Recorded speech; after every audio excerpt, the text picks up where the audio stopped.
Olá, estamos começando o segundo episódio do Sábado Sem Legenda. Eu tô aqui com a Camila Henrique e com o Diego Caglia e hoje a gente vai falar de Gigolô Americano. Estamos diante da TV assistindo a filmes antigos. Aqueles tempos que não mais. Gilberto Barro! Rede Manchete. Sábado Sem Legenda. Julian é o acompanhante mais bem pago de Beverly Hills e tem a capacidade de deixar qualquer mulher satisfeita, exceto uma. Agora, como ele vai se livrar da acusação de um crime que não cometeu? Richard Gere é o gigolô americano. Gigolô americano. O filme de hoje é o Gigolô Americano, é um filme de 1980 dirigido por Paul Schrader e estrelado por Richard Gere.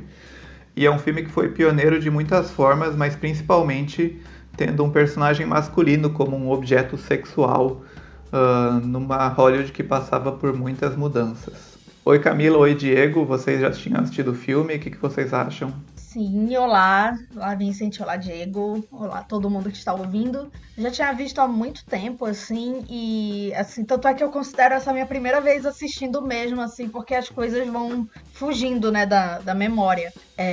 Mas eu gostei muito, assim, tanto é que depois eu vou falar minha cotação, né, mas minha cotação de saxofones, mas eu achei, assim, uma obra-prima e a gente vai discorrer, né, falar o motivo. Diego, já conheceu o filme? Gosta do cinema do Paul Schrader? Então, Vincent, assim, eu já conhecia o filme de fama, né? Porque é um filme muito icônico, né? Nos anos 80, imaginicamente falando, né? Pra carreira do Richard Gere, né? A música, né? Tudo é muito icônico no filme, né? Mas eu nunca tinha visto, eu já tinha visto pedaços dele na televisão passando, mas nunca tinha parado pra ver. O que é curioso, né? Porque o Paul Schrader é um diretor que eu amo, assim, eu amo o Paul Schrader. É um desses diretores da nova Hollywood que tá lá em cima entre os que eu mais gosto, assim.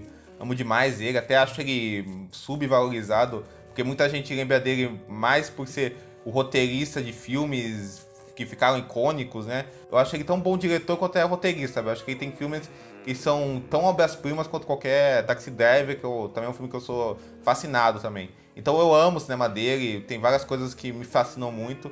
E foi um prazer ver o Gigolô Americano pela primeira vez, porque é outro filme que eu acho que tá no altíssimo nível da carreira do Paul Schrader, sabe? Eu tava conversando ontem com os amigos, e é engraçado, porque tem uns filmes que a gente vai ver, e aí tem momentos específicos do filme que pegam vocês e você sabe, nossa, eu já vou achar esse filme foda, né? E aí no Gigolô Americano, no comecinho já teve um momento que eu falei, nossa, eu vou achar esse filme do caralho. E aí só passou e foi muito bom, assim, ver o filme passando e me apaixonando por ele. O Paul Schrader, como o Diego falou aí, ele é um diretor da turma ali da época na nova Hollywood. Ele ficou conhecido primeiro por fazer os roteiros, ele já fez roteiros para filmes do Scorsese, os mais famosos roteiros dele. Mas ele também foi um dos diretores que começou como crítico. Ele foi um pupilo da Pauline Kael. E ele tem uma história daquelas que ele era do interior dos Estados Unidos, foi para Los Angeles sem nenhum apoio para nada, porque ele queria trabalhar com cinema, porque ele gostava de cinema, e fazia parte aí dessa turminha de Scorsese, John Milius, Brian De Palma, essa turma da nova Hollywood. E o próprio, como a gente acaba descobrindo depois vendo o cinema dele, os filmes dele com esses personagens perturbados tem muito a ver com a própria experiência dele como um self-made man aí em Hollywood, como um cara que meio que cresceu do nada, começou fazendo crítica, fazendo roteiro e depois foi galgando esse espaço como um cineasta. O Gigolô Americano é o terceiro longa-metragem dele, se não me engano, e é um filme que ele fez muito barulho na época, porque ele se apresentava para uma Hollywood que vinha aí uma década depois, ou talvez um pouco mais, da queda do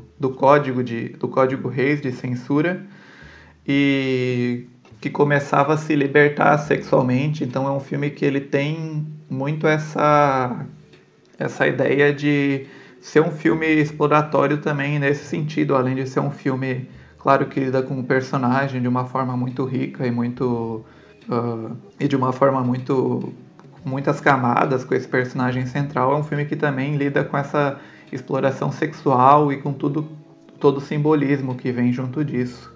É um dos primeiros filmes que tem uma cena de nudez frontal masculina, dos filmes mais famosos de Hollywood que apresentou isso. E esse é um dos motivos do Richard Gere ter se tornado esse ator tão popular nos anos 80. Ele era meio que um ator fetiche aí dessa década. Sim. Depois ele emenda, né, com A Força do Destino, que meio que solidificou ele como galã romântico, né, assim, o filme do Taylor Hackford, né, de 82, então é logo depois, e ele faz depois Uma Linda Mulher, e aí vira o galã, assim, como a gente falou no episódio anterior, né, o Sugar Daddy original, né, apesar de que ele nem era uma idade tanto de Sugar Daddy, né, assim, e esse filme é interessante o que o Vicente falou, porque a gente estava discutindo antes o podcast da Karina Longworth, o You Must Remember This, que é um podcast que fala sobre a história de Hollywood e ele é dividido em temporadas temáticas. E essa temporada é sobre os filmes eróticos dos anos 80. Os filmes é o thriller erótico, que é o quê? Cara de Supercine. E tem um episódio sobre o gigolô americano, em que ela fala muito assim dessa apresentação do homem como esse personagem fetiche, né? Porque a gente vem de um código Reis, assim, em que diretores tinham que driblar essa censura, né? Que era imposta, que era um código da moral dos bons costumes, né? Que vem desde a década de 30, e que é imposto, né, federalmente, né? Então, assim, toda a produção americana ela passa por isso. E ele impedia até questões assim que não iam exatamente além não necessariamente relacionadas a sexo, mas questões assim, era um código que meio que colocava ali o racismo, né? Era extremamente racista, extremamente questões religiosas religiões não podiam se misturar, né? Não podia ter casais interraciais, coisas assim que hoje em dia a gente pensa assim que são tão parte do nosso dia a dia, que são tão comuns de serem vistas no cinema, porque elas são comuns, né? Não tem nada de anormal, que é muito doido pensar que o cinema americano passou décadas. Eles não deixaram de mostrar isso, era algo que era colocado de forma mascarada ali. Cineastas como Billy Wilder e o Hitchcock, né? Eles tentavam colocar esses inuendos ali, principalmente tinha muita questão homossexual, né, assim, de relacionamento entre pessoas do mesmo gênero, né, assim, então tem filmes como o Infâmia, do William Wyler, o Festim Diabólico, do Hitchcock, o Rebecca, do Hitchcock também, que a gente percebe ali que há, assim, esses casais ou ex-casais, mas que não é falado com todas as letras, né? Que fica muito para nossa sugestão por conta dessa censura. É o Ben-Hur também, o Spartacus, né? Assim, e filmes assim, até mesmo Quanto Mais Quente Melhor, assim, ele brinca muito com isso, e é muito assim o Billy Wilder jogando na cara de Hollywood, né? Todo esse conservadorismo, assim, a carreira dele ficou muito marcada por isso. E o Paul Schrader é um cara que cresceu vendo esses filmes, né? O cara que foi alimentado, assim como o Spielberg, como o Brian De Palma. Eles foram alimentados, a infância deles foi vendo esses filmes. Não, curiosamente, a gente tem nessa época esse cinema maneirista crescendo muito, né? Assim, essa herança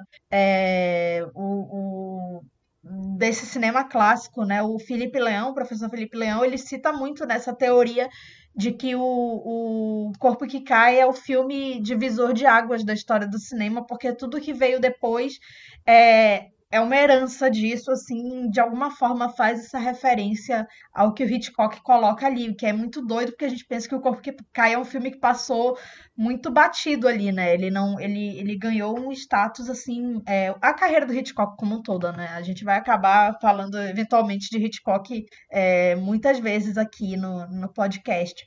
Mas, então, assim, falando disso, o Código Reis, ele cai no fim dos anos 60, né, quando o sistema de estúdios também está passando por uma transformação. Filmes grandiosos começam a fracassar de forma retumbante, né? A gente tem o Cleópatra, a gente tem esses grandes musicais que já estão assim com esse tom de decadência mesmo, e a gente tem um filme, os filmes de 67, 68, que já tem o toque europeu, né? Assim, uma grande influência europeia, né? O Bonnie e Clyde, depois a gente tem o Midnight Cowboy, né? Que depois eu vou falar muito assim que eu senti uma conversa entre esses dois filmes, Midnight Cowboy, né? O Perdidos na Noite, né? O título em português com o gigolô americano.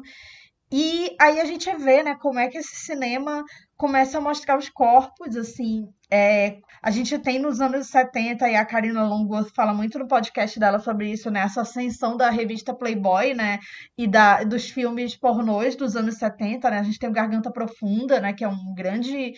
É um filme que vira sucesso de bilheteria, né? E nessa mesma época a gente tem o Emanuele, né? Que, assim, qualquer pessoa que cresceu nos anos 90 sabe que filme é esse, que franquia é essa, que era uma franquia, né? Assim, tinha milhões de filmes. E, assim, como a sociedade americana, nesse pós-revolução sexual, foi se moldando, né? Através da arte.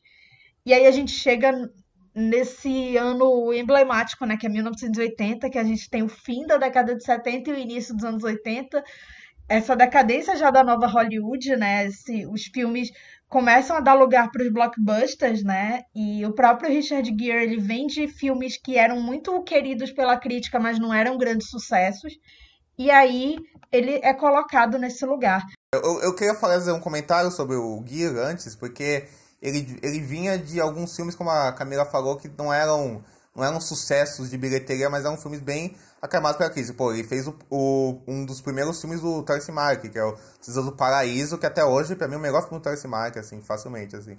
Que é um filme sensacional, ele é o protagonista do filme, né? Mas como a Camila falou, antes ele era um ator mais que tava tentando engatar nos dramas e tal, e essa figura dele como um símbolo sexual, um galã, apesar dele estar num papel muito também de uma densidade dramática muito grande nesse filme, mas foi sintetizado nesse filme para ir no The Officer and the Gentleman, na Força do Destino, ser lapidada mesmo, né? E aí depois ele virou um ator de muito sucesso, que teve esses altos e baixos, né? Porque aí ele fez o Cotton Club, aí ele fez aquele Rei Davi, que meio que afundou a carreira dele por um tempo. Aí depois Uma Linda Mulher levantou ele, né? Ele fez naquele mesmo ano aquele filme Justiça Cega, né? Que também é muito bom, que ele faz um policial corrupto. E depois ele veio um grande astro da década de 90, 2000, né? E aí deu essa afastada, né? Hoje em dia é um cara mais ativista e tal, assim. Então uma carreira de muitos altos e baixos, assim. Ele tem esse ativismo muito forte em relação ao Tibete, né? Ele vai numa cerimônia do Oscar no auge da fama dele e usa o espaço dele para falar, né, da situação do Tibete, né, da situação da China, né? Ele tem uma ligação muito forte, né? Até hoje, inclusive. E isso, assim, muita gente atribui isso assim a uma queda da carreira dele. Mas o Vincent tem algumas outras situações relacionadas à carreira dele, né? Alguns boatos, né? Que tem muito boato. também foram muito marcantes, né? Sim, nesse tinha período. uma coisa que até surge no próprio filme no próprio Gigolô Americano, que é uma coisa do filme ter esse personagem central que... Uma coisa que não parece nada demais hoje em dia, mas que na época era grandioso, assim, era que ele tem um personagem central que a gente não sabe muito bem se ele... Talvez seja bissexual, talvez ele tenha experiências com homens também. Então, o filme ele tem várias alusões a isso, várias falas que tem duplo sentido. E tinha esses boatos de homossexualidade do Richard Gere, assim, que até a Karina Longworth cita nesse podcast sobre o filme. E deixavam ele muito nervoso, eu não sei se... E daí é aquela coisa, né? O pessoal fala, a fofoca diz que... Por que ele fica tão nervoso? Será que é porque tem alguma verdade aí? Alguma coisa... Alguma parte da sexualidade dele que ele não quis discutir na época? Inclusive tem uma entrevista que uma repórter pergunta para ele... Daí eu não lembro se essa entrevista foi antes ou depois do Gigolô Americano... Se ele não se incomodava em ser visto como objeto sexual, se ele se incomodava em ser visto como objeto sexual ou se ele era gay, uma coisa assim meio mídia hollywoodiana, né? E daí diz que ele falou, eu te mostro o objeto sexual, então, e foi lá e abriu a calça na frente dela, e daí tem essas fofocas aí desses que tipo hoje seria visto claramente e era, né, como um abuso, né, você fazer isso na frente da repórter, mas diz que ela meio que ah, teve o jogo de cintura ali de dizer não, não, já vi melhores e continuar, mas eram boatos ao redor dele que ele inclusive ficava muito nervoso em relação a isso. E eu não sei hoje em dia se ele já falou mais recentemente sobre isso, mas era aquela coisa de explorar ele como um símbolo sexual e ao mesmo tempo como algo, um homem diferente dos homens que eram símbolos sexuais da época também. Até porque ele era super jovem, né?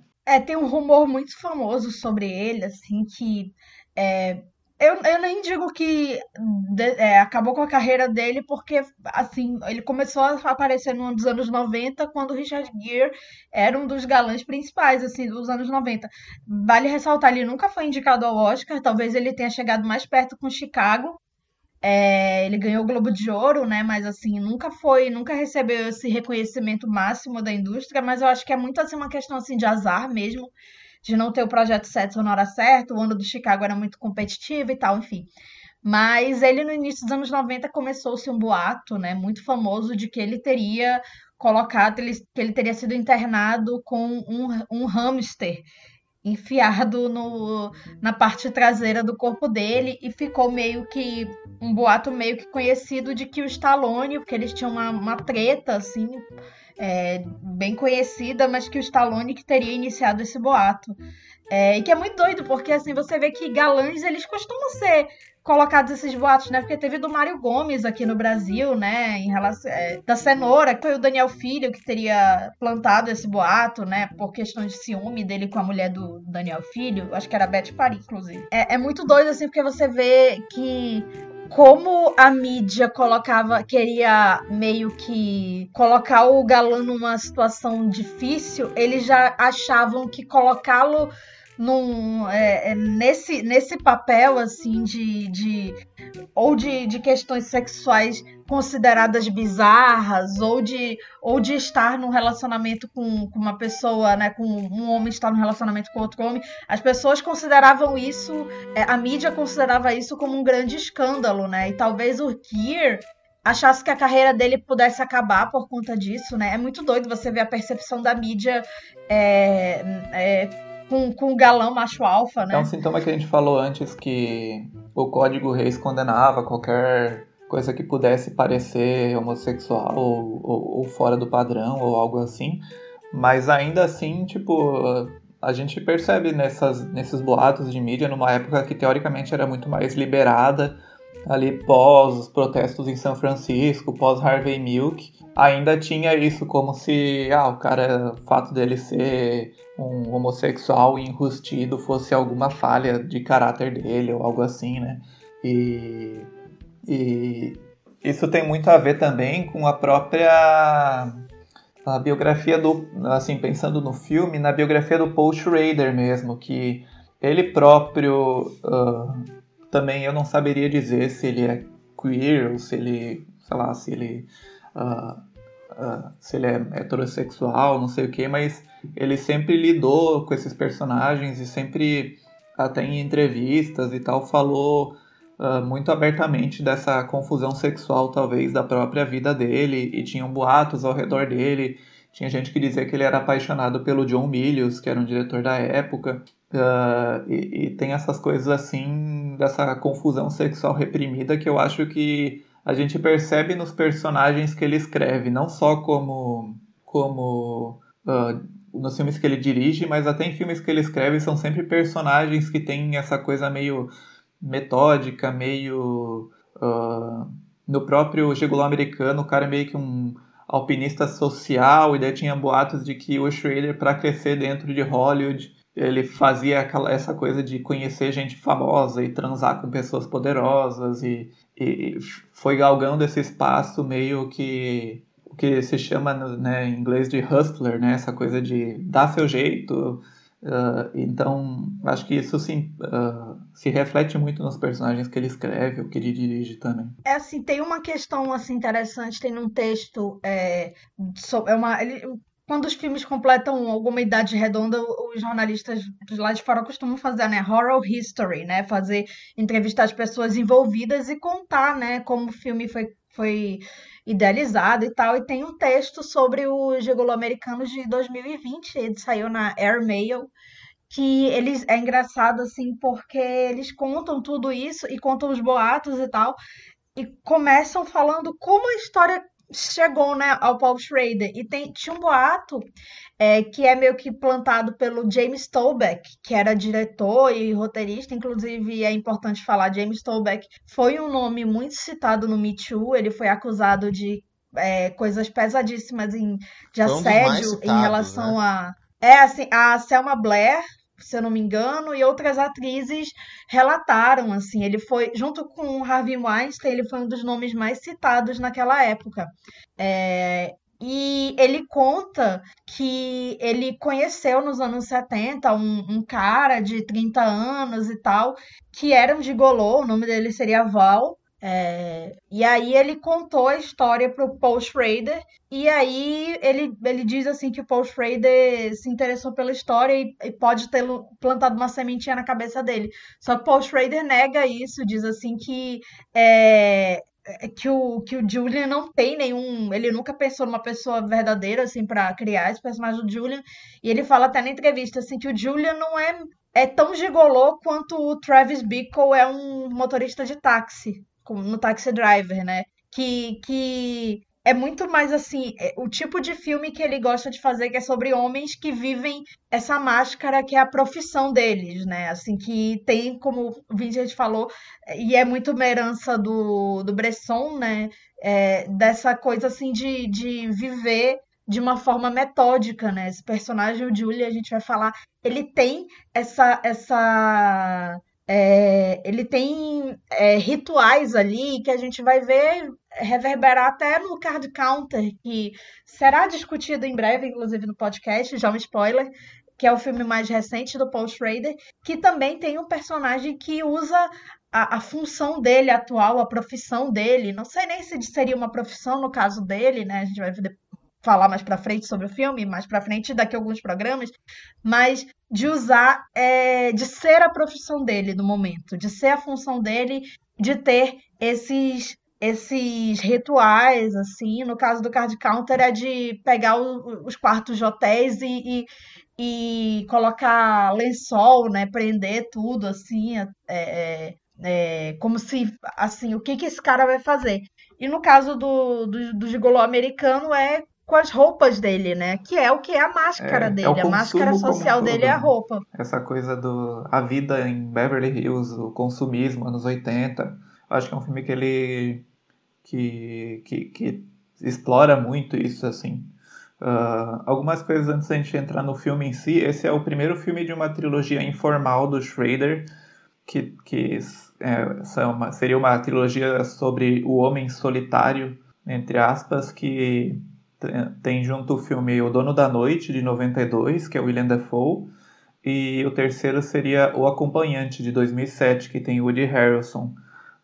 Não sei se algum de vocês chegou a assistir esse filme, algum desses filmes, se vocês Eu conhecem. vi o Dono da Noite, inclusive foi um dos meus filmes do Schrader que eu vi, eu ganhei DVD desse filme até, assim, na verdade eu não ganhei, pensando aqui, eu vi numa loja, tinha William Dafoe e Susan Sarandon, eu sempre fui fã do William Dafoe, aí eu comprei o DVD, aí eu fui ver o filme, assim, achei sensacional, aí depois descobri que o filme era do mesmo diretor do Taxi Driver, que é um filme, foi um dos meus filmes que eu amei, assim, eu fiquei, uau, tem que ver mais filmes desse cara, assim. E aí eu acho esse filme sensacional, assim, e é um filme que dialoga muito bem com as mesmas temáticas e narrativas e tipo de dramaturgia que existe tanto no Gigolô Americano, quanto no Card Counter, quanto também depois, em algum sentido, no First Reformers, desde o Taxi Driver, assim. E eu acho também que o The Walker eu não vi, mas pelo que eu vi umas entrevistas do Paul Schrader, apesar do personagem do Woody Harrelson ser muito diferente do personagem do Richard Gere, pelo que me parece que ele quis fazer como o que teria acontecido com o Julian se ele tivesse mais velho, assim, se o tempo tivesse passado e quis revisitar essa história. Paul Schrader, quando era crítico de cinema, era muito fã do Ozu, né? E aí eu acho que o Paul Schrader, ele tem uma coisa que ele é um desses cineastas que ele sempre retrabalha temas e temáticas parecidos, só que em olhares e visões diferentes desses mesmos temas e temáticas. Eu acho que Aquela ele ideia tem de um pouco fazer disso. sempre o mesmo filme, né? Exatamente. De Eu alguma acho, forma. que ele tem um pouco disso, assim. Eu acho que ele tem trabalhos que destoam disso, assim, mas eu acho que a grande maioria, ele sempre quer trabalhando e trabalhando de novo essas ideias que ele tem. Eu acho, Vincent, tem uma coisa que você falou dessa contradição da figura dele, assim, em si, dessa coisa contraditória que ele é como figura, e que isso aparece nos filmes dele. Eu acho que, por exemplo, eu acho que isso está muito na origem dele, porque o Paul Schrader, ele teve educação numa família calvinista, né? Que é uma vertente dos protestantes e tal, assim. E é uma família muito religiosa e muito repressora, assim, sabe? A criação dele foi muito baseada nisso. Até acho que ele fugiu de casa com 16 anos, coisa assim, sabe? Assim, um ato meio de rebeldia. Mas esse vínculo com essas questões sempre ficou. Ele foi ser bacharel em filosofia, depois ele fez especialização ele foi ser bacharel em filosofia, depois ele foi fazer especialização em teologia, assim, né? E depois com esse contato com a Pauline Kael, ele foi fazer mestrado em cinema, aí começou essa carreira de crítico e depois foi fazer roteiros, até se tornar diretor, e foi onde ele conheceu esse pessoal na Nova Hollywood e tudo isso, né? E é engraçado porque é curioso que essa criação religiosa dele, e é curioso que mesmo com essa criação religiosa dele, ele ficou especializado em filmes muito sensuais, né? E filmes de teor sombrio, assim, de teor pesado, assim, sabe? Filmes que tem no erotismo e na violência os principais componentes dele, assim, sabe? E aí eu fico pensando, será que seu ato de rebeldia com a origem dele mais tradicionalista, ao mesmo tempo que nos filmes dele ele também sempre vai falar de religião, de espiritualidade, se você lembrar que ele também é um dos roteiristas do Última Tentação de Cristo, lá do Scorsese, depois retoma isso do First Reformed, assim, sabe? Ele sempre vai falar de culpa, de pecado, assim, sabe? E ao mesmo tempo que ele questiona tudo isso, ele olha isso com fascinação e tem um peso externo de muito rigor nas vidas dos personagens dele, sabe? Os filmes dele são muito rigorosos, assim, sabe? Assim, eles têm uma coisa muito calma, assim, sabe? Muito o Vincent tinha usado uma palavra que é minimalista, muito minimalista, só que ao mesmo tempo eles são filmes muito violentos, muito sensuais, e até como a Camila tinha falado, a gente tá falando em off, eles não têm medo de ter uma cafonice muito forte, mas é uma cafonice minimalista, assim, é engraçado isso, assim, sabe? É um cálculo do mau gosto, de como construir um mau gosto minimalista, e seguindo coisas muito carregadas, sabe? Não ser muito carregado de sangue, de sexo, de personagens traumatizados, de ambiguidade, de relações doentias, de mundos marginalizados, sabe? De mundos marginalizados, só que tudo isso por esse olhar muito específico dele, assim, sabe? E ainda eu acho engraçado porque os filmes dele também tem essa questão da religiosidade, dessa criação dele convencional, mas também são filmes de muita crítica social, sabe? Assim, de muita contestação. Tem um filme dele que chama Blue Collar, que é um dos filmes mais anticapitalistas que eu já vi do cinema norte-americano, sabe? É muito anticapitalista, assim. É um dos primeiros dele, né? Exato. Se não me engano, é o primeiro filme que ele dirigiu mesmo, assim. E se você parar pra pensar, o First Reformed também tem um discurso muito politizado, tal, não sei o quê. Mas fala de clima, né? Fala de clima, mas isso tudo muito junto com essa questão questionadora que existe no cinema dele, sabe? E é engraçado porque o Paul Schrader começou como roteirista, não sei se você sabe dessa história, mas ele foi convidado pelo Spielberg na época, porque ele estava envolvido com essa patotinha na Nova Hollywood, sabe? Começou a conhecer os caras, e ele estava envolvido, e aí, porque ele escreveu junto com o irmão dele o The Yakuza, né? Que foi dirigido pelo Cinepola, que inclusive a gente vai voltar com ele, que a gente vai voltar com ele em um momento. E aí foi dirigido pelo Cinepola, que é o Yakuza, e foi escrito pelo Paul Schrader e o irmão dele, assim, né? E aí foi um filme muito elogiado na época, mas um filme de grande sucesso, mas interessou esse pessoal da Nova Hollywood. Aí ele foi chamado para fazer vários roteiros com o pessoal. Fez roteiro lá com o Brian De Palma, com o John Flynn, o Scorsese, né? Fez roteiro com ele. Só que aí o Spielberg convidou ele pra fazer o roteiro do Contatos Imediatos de Primeiro Grau, assim, né? E aí o Paul Schrader escreveu a primeira versão do roteiro, mas o Spielberg não gostou porque achou muito pesado, né? Porque o Spielberg, o diretor mais puritano que existe, né, não ia causar, imagina. né? É o embate, né? O embate entre as duas visões, né? Entre o puritanismo, né? E o cara que é um agente da provocação, que é o que o Paul Schrader é, né? Tanto na vida pessoal dele quanto nos filmes, né? Assim, ele é um cara que não tem filtro nenhum, né? Ele tem uma página, de Facebook dele, um perfil de Facebook dele ele tem um perfil de Facebook dele onde ele comenta o cinema atual, onde ele faz observações sobre cinema, sabe? Assim, onde coisas que ele tá assistindo, Vegas também, né? Além do cinema atual, mas muitos do cinema atual, e ele fala tudo lá, né? Ele fala absurdos, né? Ele fala absurdos e coisas do seu tiozão que tá totalmente afastado do tempo e solta absurdos, né? Que são meio desculpáveis, mas ele também fala coisas muito interessantes, né? De verdade, de alguém que oferece reflexões que são muito sinceras, sabe? Assim, de alguém sem filtro, sabe? Assim, eu acho que isso tá caracterizado nos filmes dele, sabe? Assim, que ele não tem filtro nas emoções e nesses estudos que ele faz de um cinema muito de carne, de pecado, sabe? Assim, ele é muito pra fora, sabe? Assim, ele fala as coisas, fala mesmo, assim, sabe? E por ser tão frontal, ele erra, acerta, mas ele se bota mesmo, assim.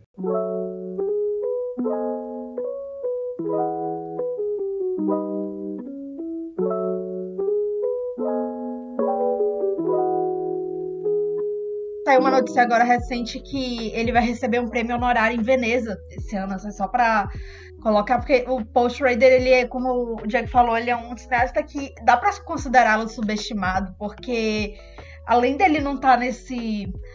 Ele tá no cânone da nova Hollywood, mas assim, quando você cita os grandes cineastas da nova Hollywood, as pessoas geralmente falam Scorsese, De Palma, né? Pode lembrar até de um Sidney Pollack antes de lembrar de um Paul Schrader, né? E então é muito interessante isso. Talvez porque ele se consagrou muito pelos roteiros, mas ele também é muito sub-reconhecido pela indústria. Assim, a primeira indicação dele ao Oscar veio 4 anos atrás pelo First Reformed, né? Como é que tá o título em português desse filme? É No Coração da Escuridão atualmente? Acho que mudou 2 vezes. Eu ignoro esse título, pra falar a verdade, assim. Que inclusive é muito bom o filme, apesar do título brega, assim, é incrível. E, assim, é a primeira indicação do cara. O cara escreveu o roteiro de Taxi Driver, de A Última Tentação de Cristo e de Toro Indomável. Assim, Toro Indomável foi um filme que chegou muito longe no Oscar, né? Ele foi indicado a melhor filme, né? Melhor direção, ganhou melhor ator, né? Teve outras categorias de atuação. Se eu não me engano, a Thelma ganhou melhor montagem, mas o roteiro não foi indicado. A gente fica pensando assim, ele é um cara que não joga o jogo também, né? Assim, é muito complicado. Ele é outsider, né? Além do que, assim, essa presença dele nas redes sociais meio que... Tanto é que ano passado, ano retrasado, quando ele tava lançando o Card Counter, ele postou, gente, a Focus Features me proibiu de postar qualquer coisa nas redes sociais até o lançamento do filme. Ele é muito polemista, né? E ele fala absurdos mesmo, assim, né? Assim, aí...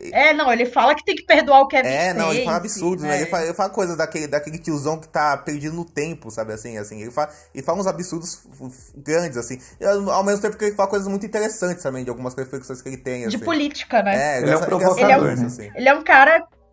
Assim, a gente vê que Hollywood é muito, assim, viúva da Hillary Clinton, né? E ele não é uma viúva da Hillary Clinton. Ele é bem consciente, o Paul Schrader, nesse sentido, assim. Outros não. É curioso, ele é uma figura muito complexa, assim, sabe? E é curioso isso. Sim. Eu acho que ele, você falou isso de roteiro, ele é um bom exemplo, porque a gente já teve várias vezes esse papo, eu e a Camila, e esse papo de roteiro fica muito desvirtuado, sabe? Assim, do pessoal falar que o roteiro é a superação é a alma do filme, o roteiro não importa nada, sabe? Assim, o pessoal fala, o roteirista não importa, ao mesmo tempo que o roteiro é a alma do filme, rola esses absurdos, assim. Eu acho que o Paul Schrader é um cara, assim, porque você vê o exemplo do Taxi Driver, que é um filme que consagrou ele, bem ou mal, né? E assim, no caso bem, porque é um filme maravilhoso, mas tem aquele caso, né? Como todo filme que é maravilhoso, que é uma obra-prima, acaba também eclipsando outros filmes que são tão obras-primas quanto, né? Que o próprio autor do filme fez, né? Rola um pouco disso. E eu acho que o Paul Schrader, nesse caso do Taxi Driver, por exemplo, é um filme que surgiu dele, assim, do momento que ele estava vivendo naquela época, assim, sabe, do estado de espírito mal que ele estava, e por causa disso por causa disso que ele escreveu o filme, aí depois ele que foi falar do Scorsese pro filme, porque ele achou que o Scorsese seria o diretor certo para fazer o filme e tal, não sei o que, aí ele foi falar com o Scorsese, mas é um filme com muito do Paul Schrader, assim, mas é um filme com muito Paul Schrader, com toda a autoria do Paul Schrader, mas ao mesmo tempo isso mostra a função do roteirista e o trabalho de colaboração e de direção do filme. Se você pega, eu já tive a chance de ler o roteiro do Paul Schrader do filme, e tem muitas coisas que o Scorsese pegou, e os dois falam isso abertamente, o Scorsese alterou daquele roteiro e colocou coisas dele mesmo, assim, sabe? Que é o papel do diretor, e o Scorsese também pegou aquele roteiro e uniu ele a próprias obsessões e o estado de espírito que o Scorsese estava na época também, assim, sabe? Assim, então ele somou aquele roteiro e tornou aquele roteiro dele também. E o Paul Schrader permitiu isso, como um bom roteirista tem que permitir isso. E as duas coisas somaram. Uma coisa que é chave, eu acho, desse papel como roteirista dele, até eu acho que talvez porque ele era crítico antes, por ter sido, sei lá, pupilo da Pauline Kael, meio irônico, na verdade, que a Pauline Kael defende outras coisas também. Mas eu acho que ele entende que um roteiro é um roteiro, assim, que a arte do cinema ela é o que está na tela, não é o que está escrito antes, né? Então, eu acho que a gente vive aí muitas vezes nessa... A gente vê muito por aí esse fetiche com o roteiro e tal, e como se fosse regra, a pessoa carrega o Sid Field debaixo do braço como se fosse uma bíblia. E muito roteirista acha que, tipo, minha obra-prima é isso aqui, é o meu roteiro. Só que o roteiro é, sei lá, é uma parte do filme, né? É uma base. A arte do cinema em si não é o que está escrito, né? E eu acho que o Schrader, ele entende isso, mesmo escrevendo roteiros que eu acho que por si só são grandes roteiros, seriam obras-primas de roteiro e tal. Acho que ele já escreve tendo isso em mente, sabendo que aquilo pode ser deturpado, que aquilo pode ser adaptado, que o que importa mesmo é o que vai estar lá no audiovisual mesmo, né? Sem dúvida, ele dá oportunidade para os diretores construírem em cima disso, e ele mesmo, quando ele se torna diretor, ele sempre vai pensar e unir o texto dele com a imagem dos filmes dele, assim, sabe? Assim, ele sempre vai priorizar muito isso que é atraente do cinema dele, do tipo de cinema que ele constrói imageticamente, do tipo de dramaturgia do tipo de dramaturgia que ele encerra. Tem uma entrevista interessante que quem era muito fã do Paul Schrader, pra quem não conhece, fica a dica, é o Caron Rauschenbach, que é um cineasta brasileiro dos melhores que existe, do Garotos do ABC, do Falsa Loura, filme Demência, filmes incríveis mesmo, assim, né? E ele era muito fã do Paul Schrader, o Caron Rauschenbach, ele odiava esses caras, tipo, Sid Field, Robert McKee, ele detestava, assim, sabe, assim, falava muito mal dos caras, assim, sabe, assim, e ele admirava muito o Paul Schrader, ele admirava muito o Paul Schrader como roteirista, porque achava que o Paul Schrader não se resumia essas regras de roteiro, assim, que eu até acho que são interessantes, mas que né, são um meio, né? Não são o fim. E eu vi isso está certíssimo, né? Muita gente vê isso como o fim de tudo, e não como um meio de certos projetos, né? E se bota tudo nesse balão, assim. Eu acho que os filmes do Paul Schrader conseguem não se resumir essas coisas e conseguem unir isso de formas que vão além. Eu até vi em algum lugar que ele é professor, eu acho que ele dá alguma aula, não sei se ele foi professor durante muito tempo, se foi alguma aula especial mas fala do processo dele ensinando a escrever roteiro em escrever roteiro em alguma universidade, lá acho que era o CLA. Diz que ele falava para os alunos aquela coisa de pensa numa história da sua vida, pensa num problema da sua vida, e a partir do momento que você pensa no principal problema da sua vida, pense em 3 metáforas para ele. Então, acho que já nessa ideia já dá para perceber que não é a história em si que preocupa tanto ele, não é a trama ou o enredo, mas essa coisa de pensar em um problema e pensar em metáforas para o problema, em formas de lidar, até tem a ver com aquilo que a gente falou antes de que ele meio que às vezes repete os mesmos temas, o mesmo filme escrito de formas diferentes, né? E assim, acho que umas curiosidades interessantes, né? Porque é coisa de MDB mesmo, e também desses textos sobre a história oral do filme, é que os atores que foram considerados para o papel, o Richard Gere, ele era um ator em ascensão, mas ele não foi a primeira opção. O John Travolta, foi considerado para o papel. Ele era a escolha do Paul Schrader. Inclusive, ele tinha acabado de fazer o Embalo de Sábado à Noite. E se a gente for pensar, assim, tem uma semelhança muito grande entre o Julian, do Gigolô Americano, e o Tony Manero, né, personagem do Embalo de Sábado à Noite, né, não só no andar, né, mas essa coisa assim de ser o hustler mesmo, né, de ser o cara que tá tentando vencer na vida ali e que tem essa máscara também, né. E o próprio Schrader, ele reconhece essa semelhança, mas o John Travolta não quis fazer o filme. O Paul Schrader, inclusive, num dos seus momentos, né, Senhor Sem Filtro, ele fala que ele acha que o John Travolta não quis fazer o filme porque ele ainda estava no armário. Sim, ele falou isso realmente, que ele acha que é porque o John Travolta ainda estava no armário e ele não ficou muito confortável em fazer um personagem que tinha esses inuendos, né, homossexuais e tal. E teve também, consideraram também o Christopher Reeve, mas o Paul Schrader achava que ele era um ator muito bonzinho, né, muito quadradão, assim, né, é um ator que vem, assim, ele fez Juilliard, né, ele é um ator mais de teatro mesmo, né, ele tinha uns maneirismos que talvez não funcionassem tão bem no papel, apesar de, assim, Christopher Reeve, eu acho que é um ator bem subestimado, que não vai ter atuação em filme de boneco mais genial do que aquele homem no primeiro Superman. Desculpa, quem discorda, que discorde na sua casa. E outros atores foram considerados, que eu achei muito curioso. O Harrison Ford, acho que talvez seja o que funcionasse melhor ali, mas o Chevy Chase, né, que é muito curioso isso, né, que é um ator que ficou muito marcado pelas comédias dos anos 80, né? Aí do Chevy Chase, assim. Né, gente, o cara é a cara do Cinema em Casa, do SBT, né? Assim. E o Schwarzenegger e o Stallone, né, assim, que é muito doido pensar assim, mas eu acho que o Stallone na época faria sentido porque ele veio do Rocky, né, que também é um hustler, né, se a gente for parar pra pensar. E pra personagem pornô, que acabou nas mãos da Lauren Hutton, né, que é uma ex-modelo e que tinha essa elegância, né, que pra viver essa mulher do senador, né, a Mia Farrow era a atriz que o Paul Schrader queria, mas quem também chegou a ser escalada pro papel foi a Julie Christie, que eu acho que tem uma coisa ali meio hermética, né? Uma coisa assim meio misteriosa mesmo, porque a Julie Christie é uma atriz que a gente não sabe nada sobre a vida dela, né? Ela faz poucos filmes. Já nos anos 70 ela fazia poucos filmes, né? Tem uma história de que o Warren Beatty, ele teve que tirá-la das catacumbas lá onde ela tava, das cavernas, para fazer o filme do Altman que eles fizeram, né? O McCabe e Mrs. Miller. E também dizem que a Meryl Streep foi considerada, né? E a Glenn Close fez teste, assim. Glenn Close era uma atriz, assim, bem no início da carreira, assim, e engraçado, né? Porque depois ela virou, assim, lendinha do Supercine também depois. E na preparação pro filme, depois que o Richard Gere foi escalado, né? O Paul Schrader é um diretor cinéfilo, né? Então ele fez o Richard Gere fazer de dever de casa, assistir o Sol por Testemunha e a performance do Alain Delon no filme. O Sol por Testemunha, para quem não sabe, é o filme que conta que é uma adaptação que depois a gente veria de novo com o talentoso Ripley, né? A história do talentoso Ripley. E o Alain Delon tem também, né, essa coisa assim do galã, mas que era um ator era um character actor, né? Era um ator substancial, assim, né? E fazendo esse personagem muito dúbio que era o Ripley.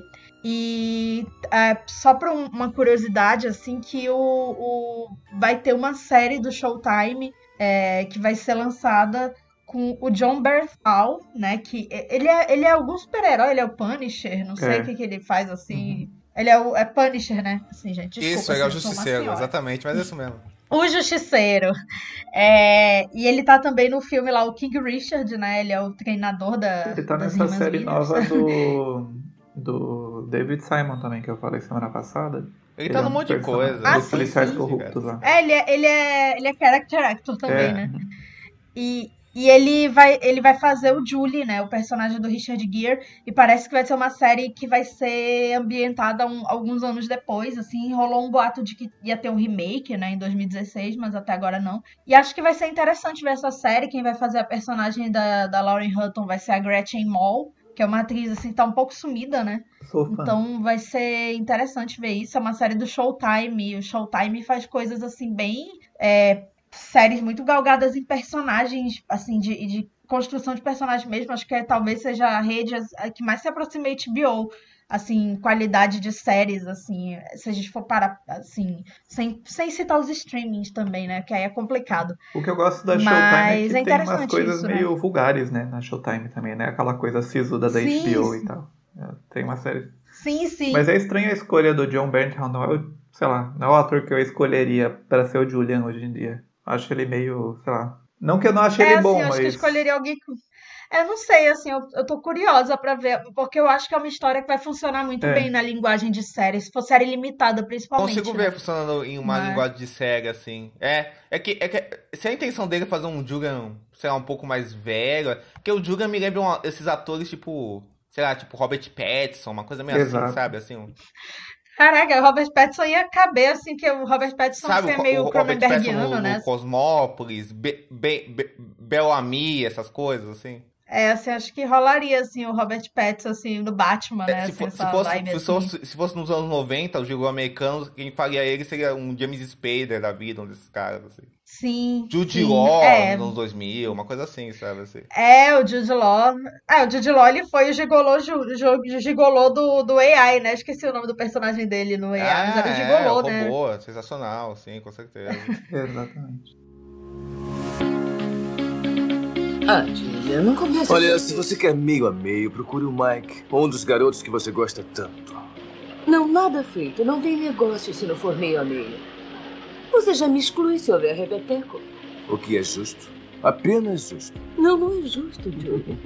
Mas eu não tenho escolha. Você tem opções, muitas opções. Esses retardados sem classe que você Olha conhece só talvez quem possam... fala. Eu gostei muito do filme, eu acho que nós três aqui gostamos bastante.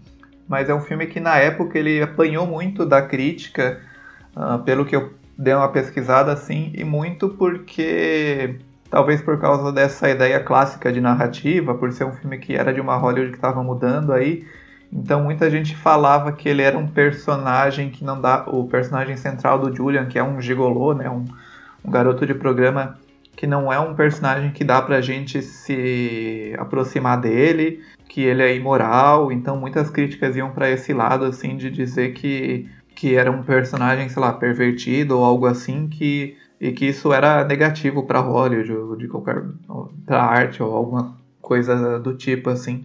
E eu acho que isso é uma coisa das coisas mais interessantes do filme, né, essa coisa da moralidade dele não ser uma coisa muito clara, né, a gente não... Parece que ele leva essa vida meio monástica e metódica desses personagens típicos do Paul Schrader. Então ele vive, e já na abertura, na cena de abertura, que começa com ele dirigindo o carro na rua, meio flutuando aí ao som de Blondie, né? A música feita para o filme. É uma coisa super exploratória até do sentido consumista do negócio. Então ele está dirigindo uma Ferrari, ele para em vários lugares e ele circula por lugares bonitos, e ele está super bem vestido com aqueles ternos Armani, e a gente percebe que essa vida dele é meio que um refúgio dele mesmo, talvez, porque ele é um homem solitário. Então tem até uma cena que ele vai criando os looks da semana, ele vai tirando um monte de terno do guarda-roupa e começa a colocar em cima da cama, e colocando a gravata certa, com a calça certa e o blazer, como se fosse, sei lá, como se aquilo fosse a coisa mais importante da vida dele, aquela construção daquele personagem que ele vai ser no dia a dia, né? E eu gosto como, conforme a história vai avançando e ele é acusado de um crime e as coisas vão começando a dar errado para ele, isso tudo é muito demonstrado com a quebra de tudo isso. Então a casa dele, que era como um templo, ela vai ficando bagunçada. Tem um momento que ele fica ele acha que, sei lá, tem uma escuta ou alguma coisa plantada ou algo assim, ele começa a destruir a casa dele, o carro dele começa a desmontar. Então eu gosto como tem essa coisa sexual e ao mesmo tempo essa coisa consumista aí. A gente até estava falando do Schrader antes, como ele tem essa crítica implícita em alguns filmes, como ele lida com grandes temas e com subtextos pesados, assim. Eu acho que esse é um filme que lida com essa existência vazia, né, de que ele aparentemente tem uma vida perfeita, ele pode ter tudo o que ele quiser, pode ter a mulher que ele quiser, mas é sempre uma coisa fria, parece que ele nunca é uma pessoa de verdade, né? E até tem um diálogo com a personagem que ela fala pra ele que ele vai transar com ela e ela não quer, e ele meio que fala, tipo, não, tudo bem, você não quer transar agora, mas ela fala com ele que, tipo, não, porque pra você sexo é trabalho, pra você, tipo, como eu não consigo te dar prazer como você me dá prazer. Então eu acho que é muito essa coisa de ser acusado de ser um personagem que não tem uma moralidade certa, talvez seja uma das coisas mais centrais desse estudo de personagem que é o filme, né? Não, e é um personagem muito complexo, né? Porque o Richard Gere, ele tem essa coisa que vocês falaram da sexualidade, né? Dessa ambiguidade que existe, tanto é que ele tem aquela cena na boate gay que ele vai encontrar o capitão dele lá perto do final, assim, né? Que é o Bill Durke que faz, assim, que é ator e diretor aí, também um character actor, né? Curioso que a gente tem dois character actors bem famosos nesse filme, né? Que é o Bill Durke e o Hector Elizondo, né? Que curiosamente se reencontra com o Richard Gere no Uma Linda Mulher e no Noivo em Fuga, né? Sim, um dia o Gary Marshall, né? Ele era amigo do Gary Marshall, fez quase todos os filmes do Gary Marshall, assim. Ele fez o Diário da Princesa, ele era o motorista da princesa. É curioso. E aí o Richard Gere vai nessa boate, que é aquela coisa bem... aquelas coisas bem neons, assim, daquela boate, assim, dos anos 80. Me lembrou muito um filme do William Friedkin, que chama Parceiros da Noite, que também é do 1980, que é uma obra-prima, filmaço, amo demais, assim, né? E lembra bastante isso. E essa coisa, que o personagem do Al Pacino nesse filme também é um policial que vai investigar uma série de assassinatos que as vítimas são homossexuais, assim, e aí começa a se envolver com a comunidade LGBTQIA+, assim, da época, e ele começa a ficar meio...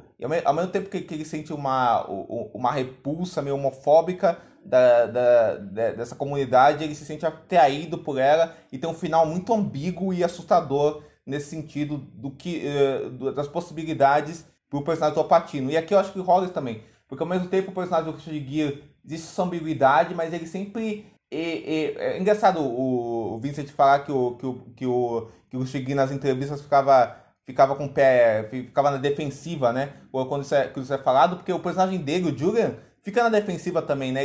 Ele sempre quer expor o quão homofóbico ele é, sabe assim?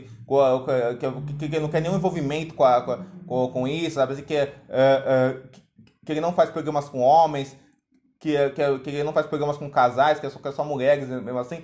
Mas dá a entender que ele já passou por isso, né? Exatamente. Tanto é que a situação que ele vai se encontrar com a mulher que depois é assassinada, com o marido dela, que é uma cena muito bem feita, assim, é uma situação que constrange e irrita muito ele, né? Assim, é uma raiva muito grande que ele sente, né? E é um personagem que ele tem essa coisa dele ser solitário, dele ser metódico, e o filme inteiro não é sobre esse caso de assassinato, ou exatamente sobre esse caso de amor. O filme inteiro, ao meu ver, é sobre alguém que está dentro de uma rotina, que se fecha nessa rotina, e que essa rotina sufoca ele, mas ele não quer admitir que ele está sufocado por aquela rotina, assim. Tanto é que a personagem da Michelle, ela aparece na vida dele, e ela se apaixona por ele, e ela persegue ele, e ele tenta rejeitar ela, porque ele não quer nenhum laço emocional, e depois no filme essa situação se inverte, e ele vai atrás dela para pedir ajuda, mas na verdade essa situação do assassinato só é uma oportunidade para ele pedir socorro, né? Daquela rotina, porque sem esse glamour, sem essa coisa elegante das vestimentas, da música, dos carros, das estradas, da Beverly Hills, da Los Angeles e tudo isso, ele acaba sendo um cara perdido e vazio naquela própria rotina, assim, sabe? Então acho que esse filme é muito sobre essa transformação dele se perceber como alguém que pede ajuda, assim, sabe?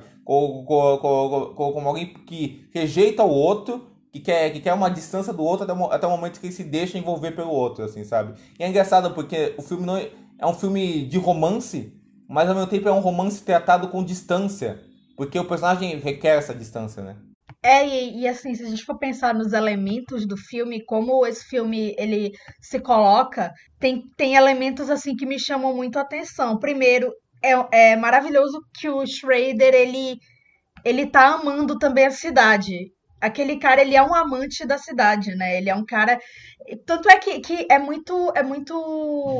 Acho que o que me marca muito é o andar do Richard Gere, que é um andar com muita confiança, é um cara que tá vivendo ali intensamente, é um cara que usa essa máscara, que usa essa capa, né, que são esses ternos Armani caríssimos, né, inclusive é importante falar que esse filme usava roupas Armani mesmo e ajudou a popularizar a Armani, né, nessa vestimenta Yuppie, inclusive, né, depois, né, assim, é a cara da geração Yuppie, apesar desse filme não ser exatamente sobre isso. O andar do Richard Gere, como ele vai da confiança desse primeiro ato, do meio do filme, e depois ele se transforma nesse sujeito completamente desleixado no ato final, ele aparece com a barba por fazer, ele tá completamente com a confiança minada pelo que aconteceu, pela situação na qual ele foi colocado, né? E realmente,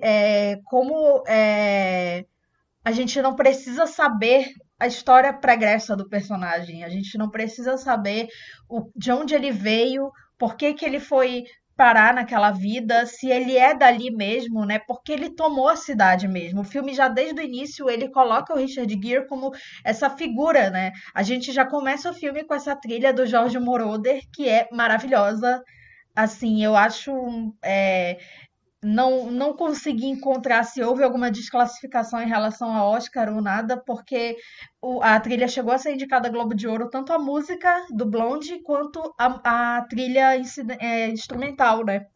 Que foi o score, né? Que é feito pelo Jorge Moroder, que pega muito, me remete muito ao final da década de 70, a decadência da disco music, né? Assim, como a decadência da disco music também fala muito sobre os Estados Unidos daquela época, né? A gente tem um filme maravilhoso que eu acho que o Diego já viu, não sei se o Vicente já viu, que é Os Últimos Embalos da Disco. Os Últimos Embalos da Disco. Sim, eu amo esse filme. Eu amo Os Últimos Embalos da Disco. É maravilhoso.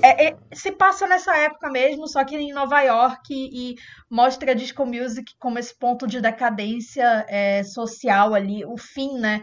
Como essas pessoas estavam tentando se agarrar a essas boates mesmo, né, pra existir, como a vida delas era na noite ali. Tem a Kate Beckinsale, bem novinha, a Chloe Sevigny, é muito bom esse filme.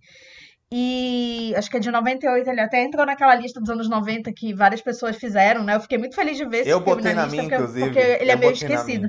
Ele é meio esquecido, e acho que é um filme companhia ali pra você entender aqueles Estados Unidos ali de 1980, porque a gente tinha aquela decadência da disco music, né? A ascensão do rock, de um rock diferente do que era colocado ali, e o Blonde no centro de tudo, né? A gente tem uma mulher cantando essa música, e foi proposital colocar uma mulher cantando essa música, que é uma música que fala sobre a confiança mesmo. A Debbie Harry, ela escreve essa música, a letra era completamente diferente, tinha até outro nome.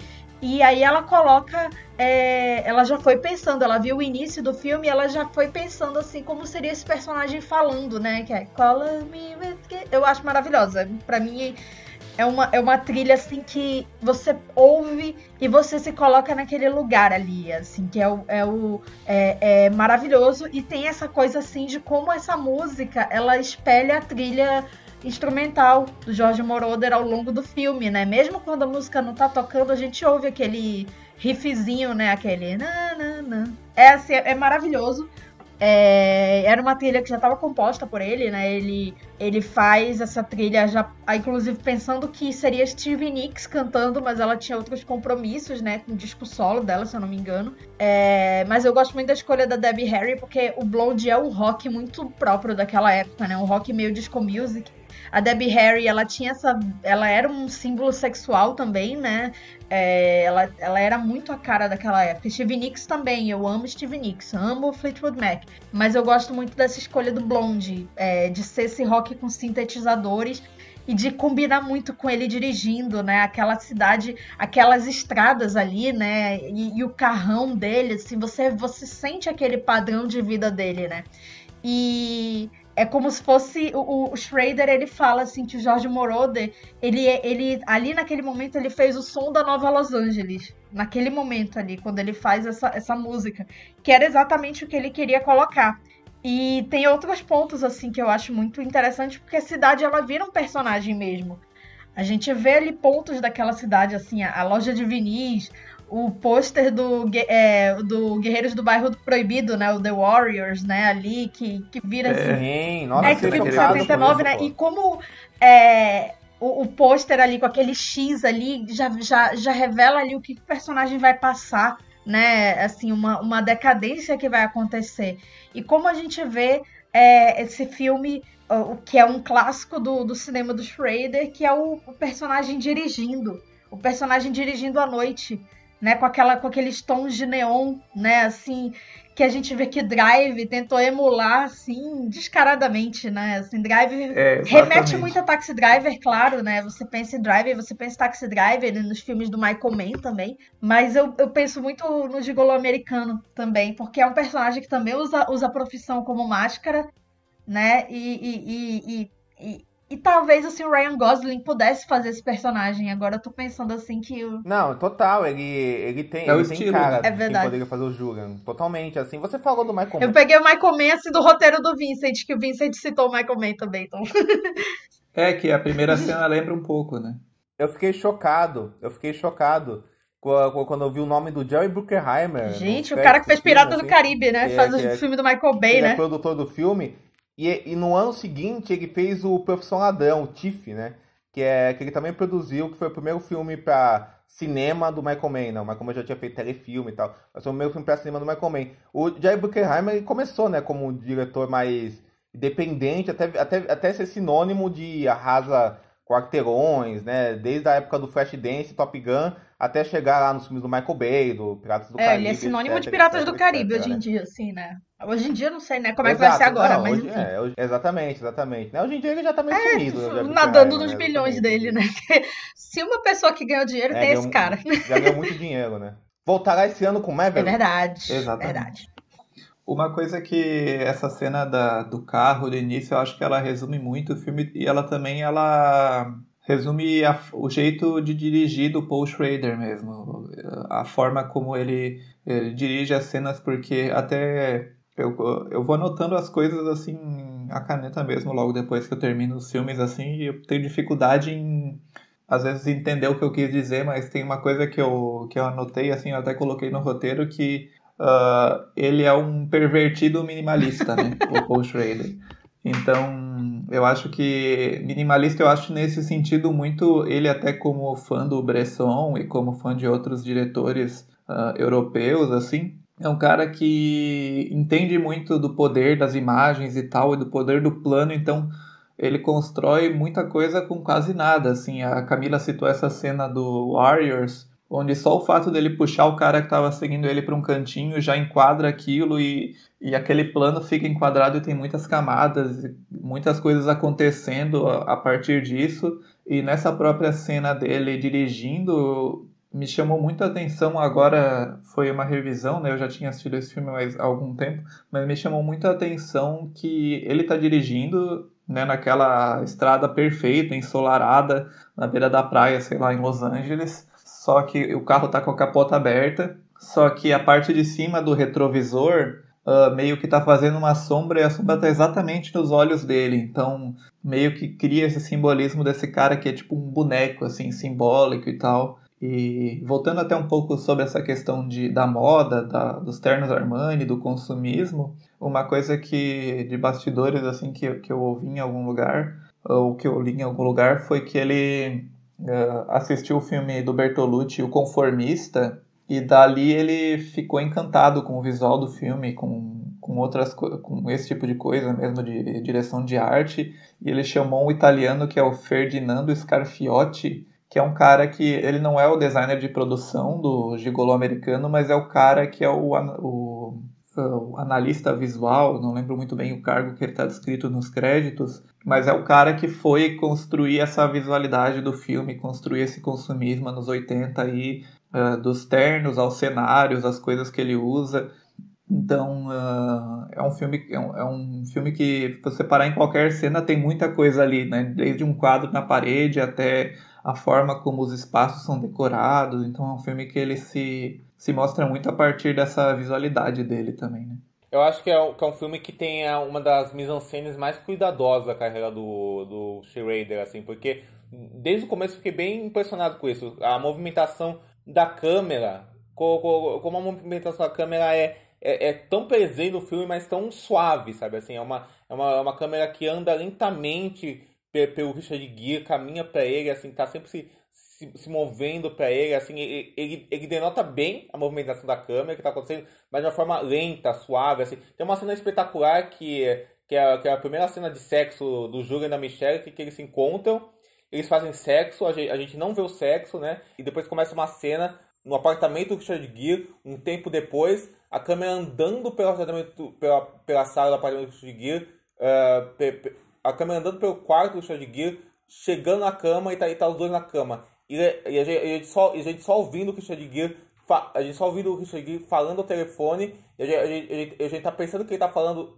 durante o sexo, depois do sexo, mas na verdade ele já tá marcando com uma cliente e conversando com essa cliente, assim, sabe? Isso é espetacular, e você vai aos poucos percebendo isso pela forma que a câmera vai se aproximando dele, né? E tem uns enquadramentos dele, assim, em cena, sabe, perfeito, assim, que a câmera vai se aproxima dele, assim, e a gente começa a perceber ele pequenininho naquele cenário gigante, assim, sabe? É muito forte isso. E é engraçado que o filme faz esse uso de neon, desse neon bem anos 80, mas o filme não, mas é engraçado que o filme não demonstra isso, não é um filme que tá sempre marcando isso, sabe? Assim, ele não tá sempre chamando a atenção para si desse neon, sabe? Assim, é um detalhe de cena, assim, que é muito é um estilizado sutil, sabe? Assim, isso que eu acho curioso do filme, sabe? Assim, ele é muito estilizado, ele vai ficando, ele é muito estilizado aquela Los Angeles e tal, mas como o Vince falou, de um jeito muito sutil, muito minimalista, né? Mesmo, assim, sabe? Assim, aquela cena da boate gay é um exemplo disso, assim, sabe? Eu estou brincando comigo mesmo. Você gosta ou não gosta? Não diz isso, não. Estamos deitados, nos excitando, falando do maior prazer que jamais tivemos, mas teria que trazer um presentinho, uma bobagem como um estéreo de $1.200. Quanto ganha o seu marido? Quanto ele vale? Será que ele vale alguns milhões, hein? É claro que eu posso viver sem estéreo. Eu sempre posso ouvir o rádio. O alto-falante tem estática. Tem uma cena que ele tá chegando para ver a primeira... A moça que é meio que agencia ele, e ele só tá passando, e daí atrás tem uma escultura que é um torso, assim, tipo, musculoso de um homem. Então o filme ele tem esses símbolos meio escondidos, né? Pode falar. Não, e o que marca muito o filme é a persiana, né, que envolve a casa dele, né, que esse uso da fotografia, né, eu acho que a gente fala tanto fotografia, e é uma fotografia que, junto com o design de produção, com essa casa, né, que é a extensão dele, né, é o status dele, é o lugar onde ele coloca os ternos preciosíssimos dele, e como essa casa também é uma prisão, né, e a gente vê isso como a fotografia, as persianas que parecem celas de uma prisão, e como elas vêm de onde? Elas vêm da janela, e o que é a janela? O mundo exterior. E de onde o personagem tem o seu derradeiro momento ali que o leva a ser preso no fim? De uma janela, né, para uma varanda, que é justamente o mundo exterior, quando ele acaba matando, né, sem querer. É realmente acidental, né? Ele vai no impulso Mas eu não sei assim se eu não sinto. Ele não chegou lá com essa intenção, né? Ele chegou lá com a intenção completamente diferente, a coisa escalou ali. Tanto é que ele tenta salvar o cafetão dele, né? O personagem. E é muito simbólico que ele fica só com a bota, né? No fim, né? E como essas persianas, elas são meio que uma previsão do futuro dele, de como esse personagem vai encerrar o filme. Então, acho que quando se fala muito de fotografia, essa é uma fotografia que trabalha para que o filme funcione, né? Que é o tipo de fotografia que é a fotografia que tem que ser considerada bonita, que tem que ser considerada sensacional. Até porque como ela é moldura, né? Como ela só mostra momentos, assim, partes do rosto do Richard Gere, partes do corpo dele, ele tem momentos muito que ele tá muito sozinho ali, né? E, inclusive, o Vincent colocou até no roteiro o pôster do filme, que é uma reprodução daquela cena que ele aparece nu, né? Que é o nu dele frontal, né? Que é algo, assim, muito novo para o cinema americano ainda, né? A gente pensando em 1980, como a gente falou, 12 anos depois do fim do Código Reis. Esse é um filme muito simbólico nesse sentido. E como eles até contam, né? Como é que eles depois tiveram a ideia de reproduzir e fazer como pôster do filme ele justamente olhando pela janela, só que com o terno dele, né? E tem até um boato aí que só para um parênteses que dizem que depois que o Richard Gere fez esse filme ele não precisou mais pagar por nenhum terno Armani na vida, né? Enfim, né, gente? Garoto propaganda involuntária. E essa cena do né? nu dele também é uma cena extremamente bem fotografada e bem dirigida, né? Porque é um contraluz dele na janela e a Michelle lá na cama. Depois de uma cena de sexo mega coreografada, sabe? De planos detalhes dos dois. Não é assim, explícito, de né? nela, assim, sabe? De um tocando num corpo do outro, sem mostrar muita coisa, mas sem sentido tudo, assim, sabe? Assim, porque não mostra o sexo, mostra detalhes do sexo, né? Não mostra sexo, mas mostra detalhes. Pois eu digo que o filme não tem cena de sexo como se esperaria de um filme. Até aquela cena que ele vai pra casa da mulher que depois é morta, depois aparece morta, a gente só vê o início. A gente só vê o que vai acontecer, mas a gente depois corta pra outra situação. Então é muito interessante isso. Oi, Judy. Você é muito sexy. Uma mulher muito bonita. Agora relaxe, feche os olhos e deixe sua mente devagar com suavidade. Não se preocupe com nada. Eu cuido de você. Feche os olhos. Não se preocupe com ele. Não se preocupe com ele. Somos só nós dois. Não. Por trás. Tem que ser por trás. Só uma coisa que eu acho muito interessante, ainda falando desse personagem do cafetão, que me marca muito é que o Julian, todo momento, esse cara chama ele de Julie, que é o quê? O apelido que remete a um nome feminino, né? Um nome dito feminino. E o ator, né, o Bill Duke, ele fala nesse texto, né? Eu vou até colocar na nossa descrição do podcast, por que o Leon chama o Julian de Julie? Por vários motivos. Porque eles são íntimos, né? Mas também para castrar o Julian, né? Para mostrar quem é o chefe, né? E também essa relação patriarcal, né? Que é o chefe, o cafetão, e o Julian é a mocinha, entre aspas, né? Que tem que obedecê-lo. Então é muito doido, isso é um detalhezinho. Eu tava pensando uma coisa que eu pensei revendo foi como o filme é muito sobre esse personagem e ele é pouco sobre essa trama em si, né? A trama ela meio que vai passando e eu até coloquei aqui no roteiro que eu não entendi, sei lá se eu não entendi, se eu perdi, mas tipo a trama central de assassinato ela não se resolve, né? O que é importante mesmo é como isso afeta o personagem, né?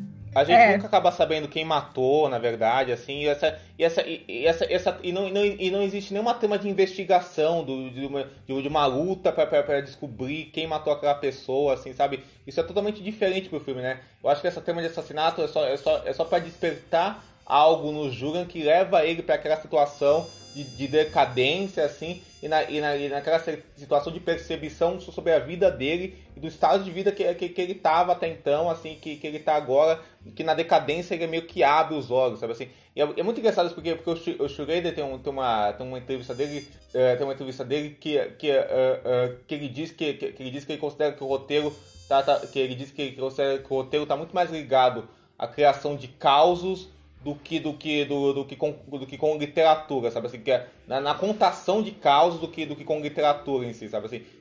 O roteiro tá muito mais ligado a contar um caos, assim. E eu acho que nesse filme ele tá contando o caos da vida do Julian, assim, sabe assim, pra motivar a um desenvolvimento do personagem, né? Porque todos os filmes dele são estudos de personagens, sabe assim, são estudos de como aqueles personagens estão sentindo, estão vivendo, assim, a psicologia deles, sabe assim. Isso ele exerce aqui de uma forma muito forte, assim, muito poderosa. Tem até um filme interessante no Twitter que eu lembro, eu até vou colocar isso aqui na descrição pra botar assim, que é de um roteirista brasileiro falando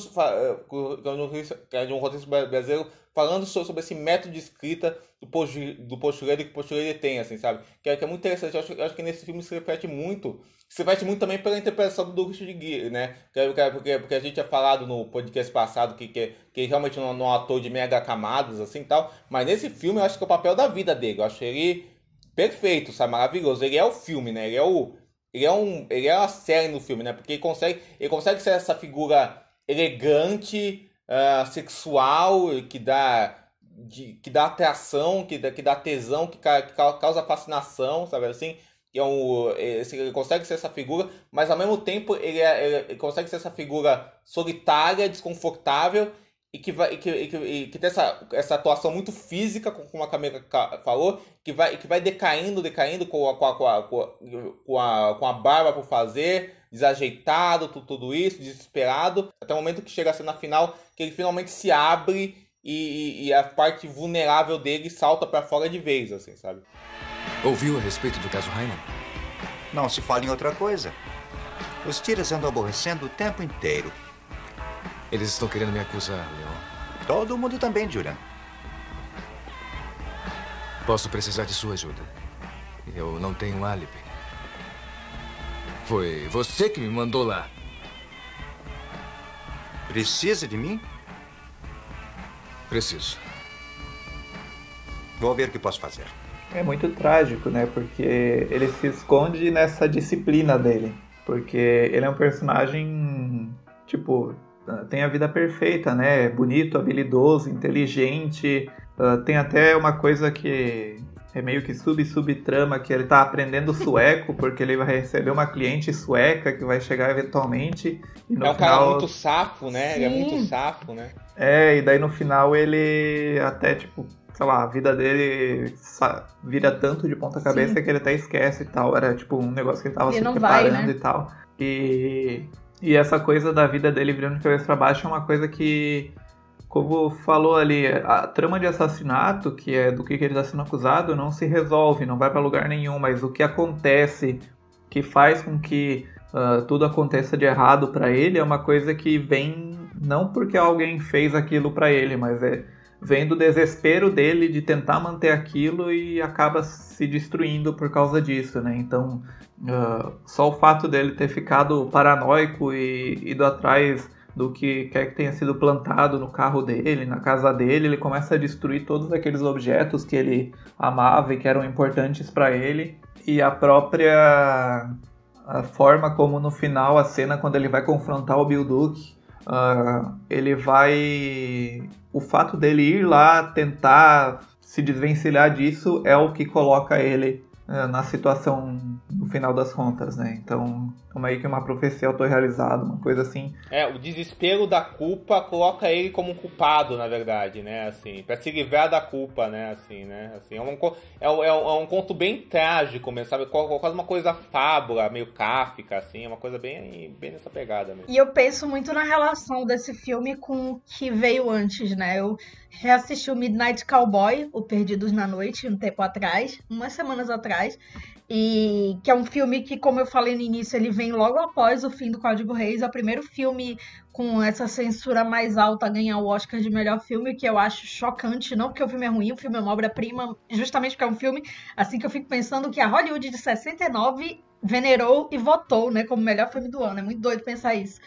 Mas Porque esse personagem também é um hustler, né? O personagem do John Voight, e que tem também os seus sonhos quebrados, assim. Ele vai, só que no caso ele vai para a cidade grande. A gente passa por esse processo dele, desse início dessa carreira dele, né? Como esse personagem. E o encontro dele com o personagem do Dustin Hoffman. E toda a decadência que eles vão vivendo juntos até o final, que é muito trágico.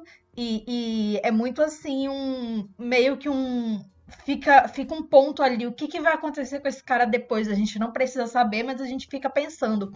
E aí a gente pensa nesse final, que é o Julie na cadeia, já com celas de verdade envolvendo, né? E aí é inevitável pensar na influência principal do Schrader para esses filmes, né? Desses homens solitários, que é o cinema do Bresson, principalmente o Pickpocket, né? O batedor de carteiras, que é um filme bem curtinho, inclusive, assim. Não sei se ele tá no YouTube, mas não é muito difícil de encontrar. É um dos filmes mais conhecidos do Robert Bresson. E o final é muito emulativo desse personagem, né? Dele na cadeia, e ele finalmente estando próximo, que é muito irônico, ele finalmente está próximo da mulher, né? Que é o interesse amoroso dele. A cena, né? É linda, e eles têm um contato com as celas separando, mas eles têm um contato. E a mesma coisa que acontece no Gigolô Americano, só que no Gigolô Americano tem uma brincadeirinha ali, porque na cadeia americana eles não se encontram pela cela, eles se encontram por vidros, separando, Pelo né? vidro. E aí, então tem um jogo visual ali que parece que ela vai fazer um carinho nele, parece que ela realmente está tocando ele, né? Assim, ele filma numa direção ali que realmente tem essa ilusão. E me remete muito ao fim e ao início de Garota Exemplar, do Fincher, né? Que também é outra... Mas aí é uma viagem da minha cabeça, assim, que é justamente, assim, esse carinho, né? Esse final, assim, quem é essa pessoa, quem não é. Não me surpreenderia se o Fincher tivesse bebido dessa fonte, apesar de que no livro... Não lembro se no livro tem uma descrição exata dessa cena, mas é interessante isso. E o final do Card Counter, que também é a união dos personagens separados também pelas circunstâncias, né? Pela cadeia e tal. E eu gosto muito, assim, desse final, é muito poético, assim, e a gente fica querendo saber o que vai acontecer com esses personagens, mas fica pra nossa interpretação, né? Agora vai ter essa série aí que vai mostrar, mas não é algo canônico, né? É uma interpretação ali do showrunner. O Schrader não tá nem envolvido nisso, ele já falou que ele não tá envolvido em qualquer remake ou adaptação e tal. E é muito interessante também que, assim, a gente tem que falar, só voltando ao que o Diego estava falando antes das cenas de sexo, né, que é um filme que não tem, é extremamente sexual, mas ele não é explícito, né, e tem um texto da nossa amiga Isabel Wittmann, que é um texto maravilhoso no site dela, Estante da Sala, eu também vou colocar no post, em que ela cita o livro da Teresa de Laurentiis, né? Eu vou falar em inglês, porque eu só tem inglês, ela citou lá em inglês, que é o Alice Doesn't, Feminism, Semiotic Cinema, que é tipo Alice não faz, né? Feminismo, semiótica e cinema, e onde ela fala sobre imagem e prazer, né? Aquela questão que a gente já sabe também da Laura Mulvey, né? A teoria dela sobre o olhar feminino, o olhar masculino, e como esse filme subverte isso, né? Eu vou ler um trechinho do que a Isabel fala, né? Que é preenchida com misoginia e homofobia, essa narrativa do gigolo americano, mas ainda assim não se furta de tratar o corpo do Richard Gere da forma como muitas vezes os corpos femininos são retratados, e rodeá-lo de homoerotismo, né? A câmera passa pelo torso nu dele, e diversas vezes, quando anda, o foco é na bunda dele. Então, é muito interessante isso, né? Que o personagem, ele é colocado nesse lugar que a gente poderia facilmente colocar um filme protagonizado por uma mulher. Se a gente for pensar numa Linda Mulher, por exemplo, apesar de ser um filme de estúdio grande, né? Era um filme que era mais pesado no original, né? Depois a Disney... É da Disney o filme, né? Então, assim, rolou uma pasteurizada e tal, uma coisa mais Cinderela. Mas também tem uma coisa ali da visão feminina, né? E é muito doido pensar que o Richard Gere tá do outro lado do espectro ali, né? É muito curioso, né? E o Hector Elizondo também, né? Então, é muito, muito louco pensar que em 10 anos a carreira dele o colocou nisso, e aí depois ele salta para infidelidade já no lugar do marido traído, né? Infidelidade é nosso primeiro programa, inclusive. São os 3 polos, total. É assim, porque o ator, quando ele é bem sucedido, ele é colocado muito nesses papéis, assim. A Jessica Chastain deu uma entrevista uma vez dizendo que depois que ela fez Árvore da Vida, ela só recebia roteiros onde ela era esposa, compreensiva, não sei o quê. E a gente sabe, né, assim, quando o ator dá certo, a indústria quer repetir esse Querem sucesso, replicar, né? Então, o próprio John Travolta, na mesma época, ele acaba fazendo o Urban Cowboy, né?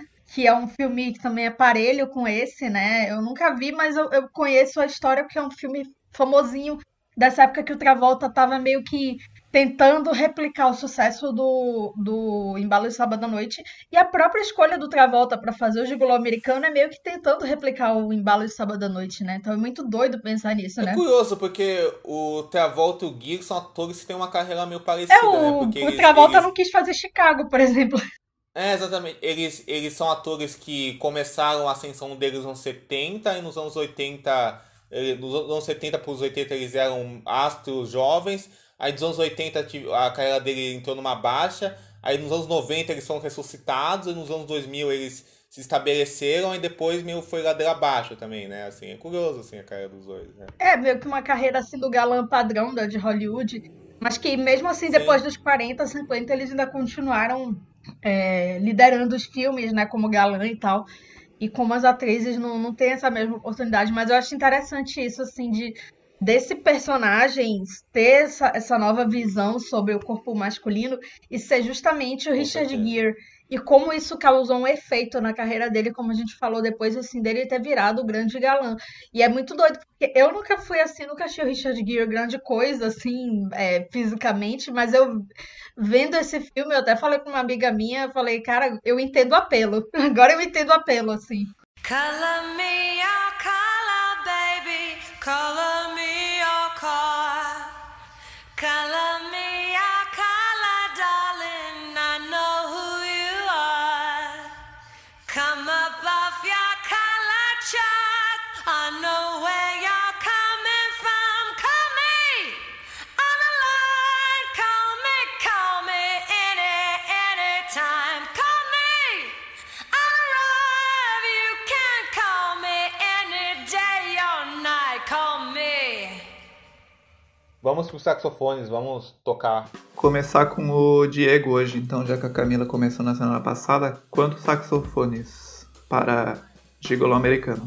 Eu vou dar 5 saxofones, Vincent. Eu acho um filme incrível, maravilhoso do Schrader. Acho que a forma que ele consegue visualizar e narrar esse estudo de personagem, dessa figura que é muito complexa, e ele consegue entrar nessa colaboração entre o próprio Richard Gere, totalmente doado pro papel, a fotografia do filme, a direção de arte, a música que a Camila citou, a trilha, tudo isso, o figurino do filme, né? Tudo isso converge para criar uma ambientação que a gente se sente muito inserido na mente do protagonista mesmo, assim, e na localidade dele, assim, nessa jornada de decadência. E depois ele vai refazer de vários jeitos, né? Diferentes, assim, pegando coisas que ele já fez e recolocando elas, assim, nesses papéis, assim. Então acho que é um dos filmes que estão lá em cima da filmografia do Schrader. Eu amei mesmo. Então vão 5 saxofones de ouro aí. Camila. Bom, pra mim é 5 saxofones de ouro. No Letterboxd tá 5 estrelas no coração. Então, eu concordo com tudo que o Diego falou. É uma obra-prima mesmo. E é um filme muito influente, né? É muito sintomático da sua época. Porém, eu até tenho evitado falar muito de filme datado, mas ele não é datado, né? Ele dialoga muito com o cinema que muitos autores aí, muitos picaretas, inclusive, ficam tentando fazer até hoje, né? É muito, muito interessante, assim, de construção do astro do cinema, né? De uma forma quase que involuntária, porque nem foi um grande sucesso, assim, esse filme, mas... E todos os elementos que colaboraram para construção desse filme e dos filmes do Schrader tá lá no topo para mim, com certeza. Bom, pra mim também. É engraçado que eu tinha visto esse filme faz um ou 2 anos, eu acho. Eu não lembro o ano exato que eu vi esse filme. Mas foi meio nessas de... Fui ver meio que por curiosidade, porque eu não conhecia. E a minha nota era 3,5 no Letterboxd. Só que hoje, revendo, assim, pensando nele sob essa ótica de como é um filme que tem esse minimalismo do Schrader e de como ele tem esse personagem, pra mim, eu dou 5 saxofones também. Eu acho que nota máxima aí é uma obra-prima mesmo, né? Nisso de ser um filme que representa muito a forma que o diretor trabalha e é um filme que ele tira muito de pouco, assim, né? É um minimalismo por excelência no sentido de que com um plano, às vezes, ele faz coisa que muita gente não consegue fazer com um filme todo, assim. E é um filmaço, gostei bastante.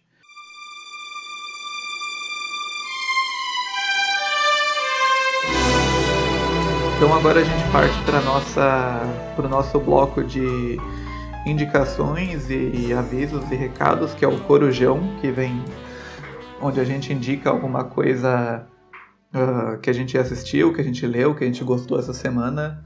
Começamos pela Camila agora.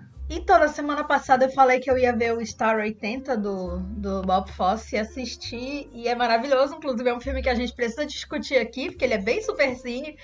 E Eric Roberts realmente está maravilhoso com seu bigodinho. Finalmente vi a semelhança física entre ele e sua irmãzinha Julia e sua filha Emma Roberts. Assim, realmente eles têm uma semelhança física bem, bem marcada. E é um filme muito... Ele é baseado numa história real, né? A história da Dorothy Stratton, que é uma história que eu já conhecia, principalmente para quem conhece a carreira do Peter Bogdanovich, né? Foi uma mulher que se envolveu com ele e depois morreu de forma trágica. Ela era uma coelhinha da Playboy. Então é óbvio que é um filme que vai falar muito sobre misoginia mesmo, como o Diego até falou no programa passado, né? Ele já tinha me adiantado, né? Que é um filme que fala muito sobre misoginia, é um filme que já mostra muito do corpo da mulher, né? Então, mas com propósito, assim, porque é um filme que fala muito sobre a visão dos homens sobre o corpo da mulher e ela tentando se colocar ali naquela indústria, né? Ela vira atriz, né? Só que ela nunca chega a um estrelato, né? Porque a vida dela é ceifada de uma maneira muito precoce e... É um filme que também, assim como o Gigolô Americano, ele tem quadros, assim, muito impressionantes, assim. Principalmente tem um, assim, que é muito famoso assim, tem muitos momentos ali, porque o rosto dela tá muito presente no filme todo, assim, nas paredes e tal. E tem um momento ali que o Eric Roberts, que é um momento muito importante do filme, que ele tá lá implorando pra voltar com a personagem, que é aquela atriz que é sobrinha do Hemingway, a Meryl Hemingway, que fez o Manhattan do Woody Allen, e que era uma atriz, assim, bem promissora, né, desse fim de Nova Hollywood, início de, né, era do blockbuster, e é um momento muito interessante, assim, ela tá muito bem no filme, ele tá maravilhoso no filme, realmente, assim, é um personagem muito, muito... complexo, né, porque a gente fica revoltado com o que ele faz, porém a gente fica muito revoltado também com o que vem ao redor ali. Tem a figura do Hugh Hefner, né, que é o cara da Playboy, né, e quem faz é o Cliff Robertson, que é o tio Ben da trilogia de Sam Raimi, né, do Homem-Aranha de Sam Raimi. Maravilhoso. E muito parecido, né, você pensa que ele parece com... Muito parecido. Uma curiosidade, o Hugh Hefner inclusive processou o filme, porque ele não gostou do retrato dele no filme. Porque, assim, enfim, né, processou o filme. Me parece um retrato bem verdadeiro, né, quando a gente pensa na figura problemática, né, que ele era, né. E aí... Ainda né, depois de morto ainda é problemático. Né, a gente descobre cada coisa. E eu também, essa semana eu completei a filmografia de uma cineasta que eu amo muito. Agora eu posso dizer, né, que ela é minha preferida, talvez, que é Céline Sciamma. Tava faltando ver só o Girlhood dela, que era um filme que não tava no streaming, ele não tá no streaming também ainda. E assim, eu posso dizer assim, Céline Sciamma nunca errou realmente. Na verdade, tá faltando ver os curtas dela, mas assim, dos longas eu vi todos e é impressionante, assim, como ela consegue contar histórias, assim, que são muito independentes, assim, é um filme... cada filme é muito diferente do outro, mas eles são muito... eles seguem muito um tema, assim, de descoberta, né? Seja lá que tipo de descoberta a gente vai ter. E ela tem um filme recente agora, o Petit Maman, que tá no Prime Video. E tem os filmes dela, o Lírios Brancos, né? O Tomboy e o Retrato de uma Jovem Chamas, que é uma obra-prima, né? Assim, E amo muito esse filme, é meu preferido dela, mas assim, é dizer muito, porque todos são maravilhosos e o Girlhood também tem uma personagem. É um filme onde ela. É o filme mais diverso dela, né? Ela coloca atrizes negras no seu protagonismo. E fala sobre uma jovem mesmo que tá vivendo uma vida nova ali, tá passando por mudanças, assim, mudanças mesmo da idade. Ela é adolescente, ela vai morar numa nova. Na verdade, ela sai da escola e ela conhece amigas novas, assim, é muito legal. Tem uma cena muito legal delas cantando Diamond, da Rihanna. Assim, pra você ver que música pop tem como você incorporar no filme sem parecer que você pegou...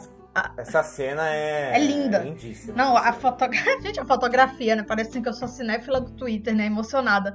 Mas é que realmente ela cria ali uma atmosfera, assim, muito de videoclipe, só que sem parecer algo descolado do filme.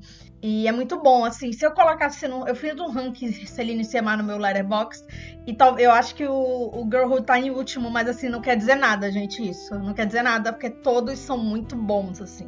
São muito bons pra mim, assim. Eu não consigo nem escolher qual é o segundo, assim, se é o Tomboy, se é o Lírios Brancos, enfim. E acho que é isso, assim. Eu vi ontem o documentário da Marilyn Monroe, que entrou na Netflix, mas esse aí pra mim não merece... Assim, é importante assistir, né?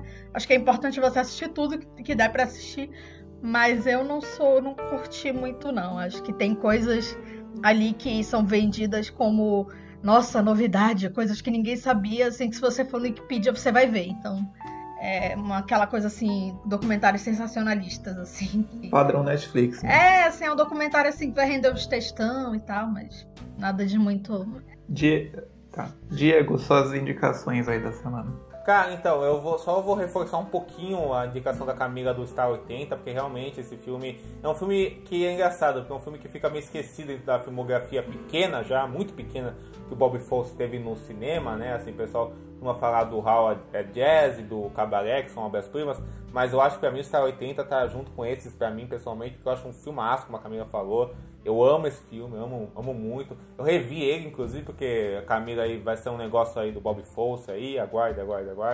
Aí eu revi o filme pra manter ele na cabeça. E aí, cara, é tudo que a Camila falou, assim, um filme sobre esse mecanismo da misoginia, sabe? Esse mecanismo do fetiche, da destruição de vidas, do feminicídio, da destruição da mulher, de uma relação tóxica, sabe? Assim, essa coisa do Eric Roberts, dele ser um cara asqueroso, nojento mesmo, mas ao mesmo tempo é fascinante como o filme consegue estudar o que aquele personagem representa, o quão real é aquilo, sabe assim, naquela coisa ridícula que é tão palpável, assim, sabe assim.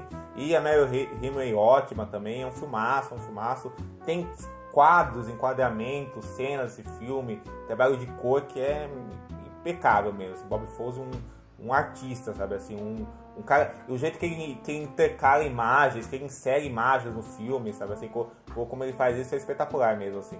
E aí eu queria falar também do Paulinho na Praia, que é um filme que eu vi esses tempos no MUBI Brasil, do Eric Romer. Também vi! Filme excelente, assim. Cada filme que eu vejo do Romer eu fico mais fã dele, assim, porque é muito...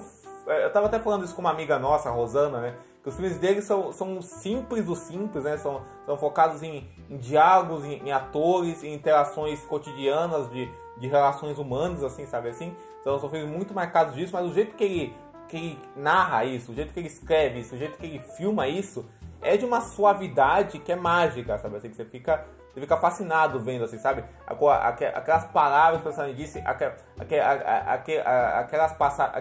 aqueles movimentos sutis de câmera, a questão dos cenários desse filme, sabe? Da ambientação, da natureza desse filme, sabe? Assim, do como os personagens são ao mesmo tempo encantadores no seu máximo e detestáveis, mas reais, assim, sabe? Assim, quando aquelas relações são encantadoras também no sentido de serem fascinantes, sabe assim, de você ver aquela tese que o filme faz, aquela tese banal sobre o amor e sobre a mentira, sabe assim, o amor e a mentira se misturando naquele lugar, sabe assim, todos os personagens ótimos, todos os atores se conversam muito bem, assim, sabe assim, aquelas rodas de conversa, parece que você quer estar dentro daquelas rodas de conversa. Então é um filme que eu adoro, assim, adorei o filme, amei o filme, tá no MUBI, então quem quiser é só ir lá. Bom, as minhas indicações, eu até quando eu escrevi aqui, eu não lembrava muito o que fazer, mas eu anotei aqui enquanto assistia, pensei que não ia ter nada a ver, mas a gente falou desse plano de fundo aí religioso da biografia do Schrader, então talvez até tenha alguma coisa a ver na forma como esses diretores agem e tal, que eu vi um filme do Pasolini que eu tava com ele em casa há um tempo atrás, assim, há anos, assim, que ele tava...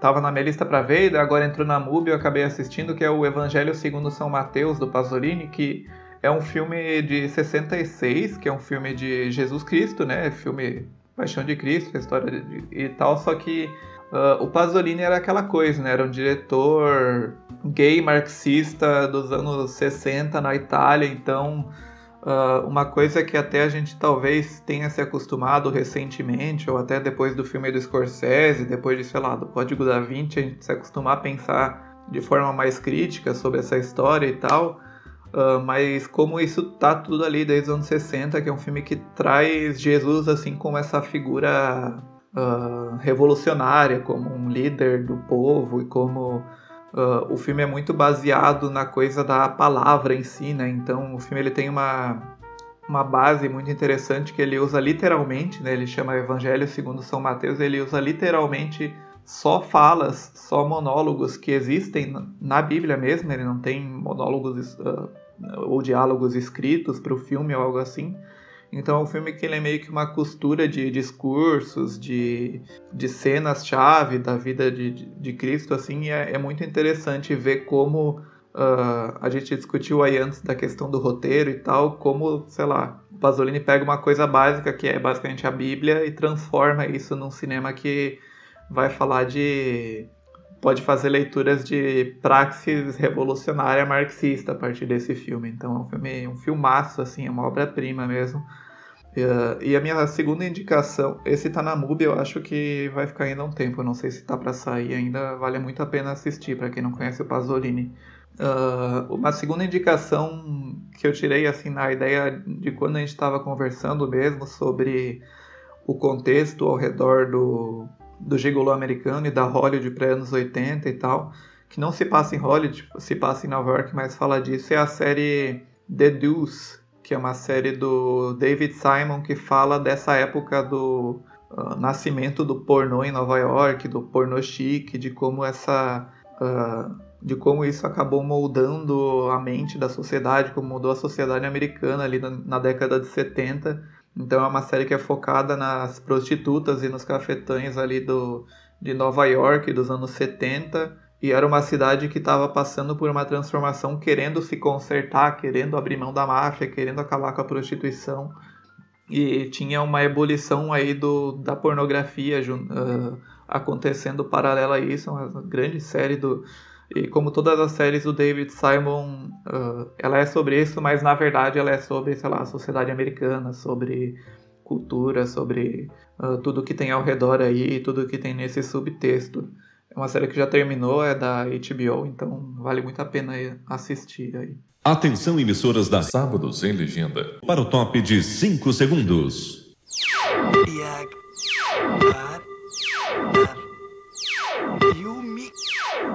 Bom, antes de acabar o programa, então, a gente vai fazer um top 5 do Richard Gere. Cada um faz uma listinha aí, não precisa ser necessariamente na ordem do melhor pro pior ou algo assim, mas quais são os filmes favoritos aí do Richard Gere de vocês? Pode começar, Camila. Bom, eu peguei aqui 5 filmes que, além de serem meus favoritos dele, acho que explicam muito a carreira dele, né? Bom, Gigolô Americano, claro, assim, talvez, eu concordo com o Diego, talvez seja a melhor atuação dele. Acho que ele combina muito com esse cinema do Schrader, né? E com essa visão que ele coloca de personagem ali. Pensei, claro, numa Linda Mulher, gente, desculpa, maravilhoso. Quem não gosta da sua casa. E no Infidelidade, que a gente discutiu no primeiro programa. No Cinzas de Paraíso, que é o filme do Terrence Malick, que é bem do início da carreira dele. Na verdade, assim, alguns anos antes do Gigolô Americano, mas acho que pra quem quer ver o Richard Gere num contexto mais diferente, assim, num filme mais... um filme de época, né, um trabalho mais de personagem, assim, com essa aura do Terrence Malick, né? Com uma aura de autor mesmo, né? O Terrence Malick é um diretor que surge na época da Nova Hollywood, mas ele tá muito não inserido ali, né? Ele não está muito inserido ali naquele contexto. Ele faz filmes, assim, muito contemplativos. E, se eu não me engano, tanto é que depois do Days of Heaven ele só volta a dirigir em 98, isso, né? 20 anos teve depois. Um hiato gigantesco. Além da Linha Vermelha, né? Assim, até hoje, né? Ele fica um tempão sem fazer filmes e quando volta, assim, ele chama toda Hollywood, só que ele decide, ele vai filmando, assim, depois ele decide quem vai estar ou não vai estar nos seus filmes, né? Mas esse cinema dele dos anos 70 é um pouco diferente. Esse, o Badlands, né, que é um filme anterior que tem a Sissy Spacek, que é maravilhoso também, também indico. E o Days of Heaven é realmente, assim, um trabalho, assim, mais assim, do Richard Gere, inserido num elenco, né, num ensemble.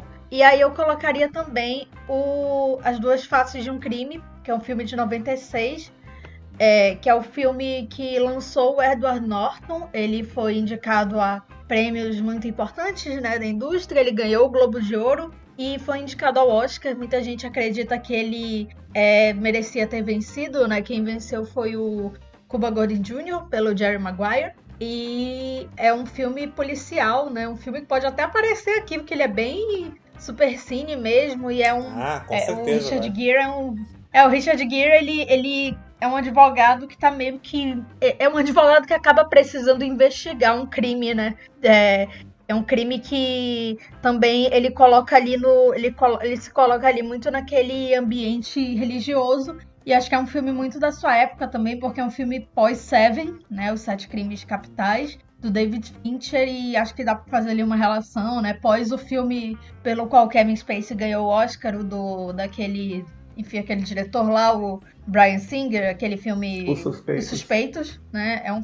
Acho que dá pra fazer, assim, uma relação, assim, desses psicopatas, né? Esses personagens, assim, que são assustadores e que acabam roubando a cena, né? O personagem do Edward Norton. O Gregory Hoblit também, ele fez aquele filme com o Denzel, né? Que é um filme meio tem essa subtrama religiosa e ao mesmo tempo de meio bem superstício. O Eli não? O livro de Eli não? Não, é um filme bem dos anos 90 mesmo. Que tem... Sei que filme é esse. Mas também não lembro o nome agora, deixa eu até procurar. Em português é Possuídos. Filme de 98 aí do... Denzel Washington, Donald Sutherland, John Goodman. Então, interessante. É um filme bem super cine. Fica aí tem uma cara bem de super cine mesmo. Diego, faz aí os seus preferidos do Richard Gere. Vou fazer. Antes eu queria fazer 2 menções honrosas e explicar elas, assim. Eu vou fazer uma menção honrosa pra um filme que, assim, se eu tivesse que botar ele na lista, ele estaria lá no topo.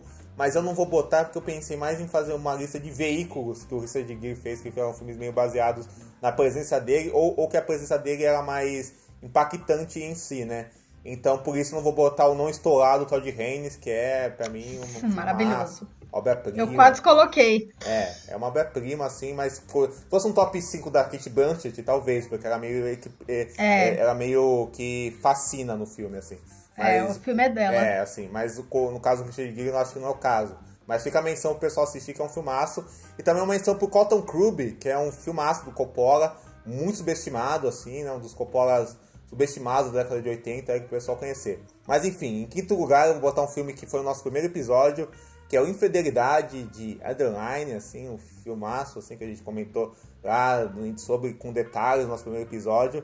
Em quarto lugar... Não tem como fugir da voz do povo, é Uma Linda Mulher, assim, o filme que fez a alegria de gerações, assim, que faz até hoje, né? Ele tem todo esse talento da simpatia populista do Gary Marshall, que ele faz como ninguém, assim, grandes cenas, um filme todo pautado do carisma do casal e na construção do carisma que está ao redor deles, assim, sabe?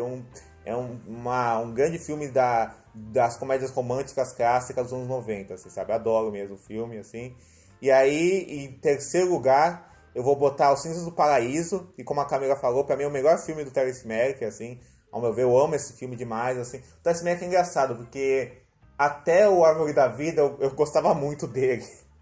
Aí veio o Árvore da Vida. Eu gosto. Eu acho tá complicado, né, ultimamente. Anos, né? Eu acho o Árvore da Vida eu gosto bastante, mas eu acho que tem coisas questionáveis no filme, assim.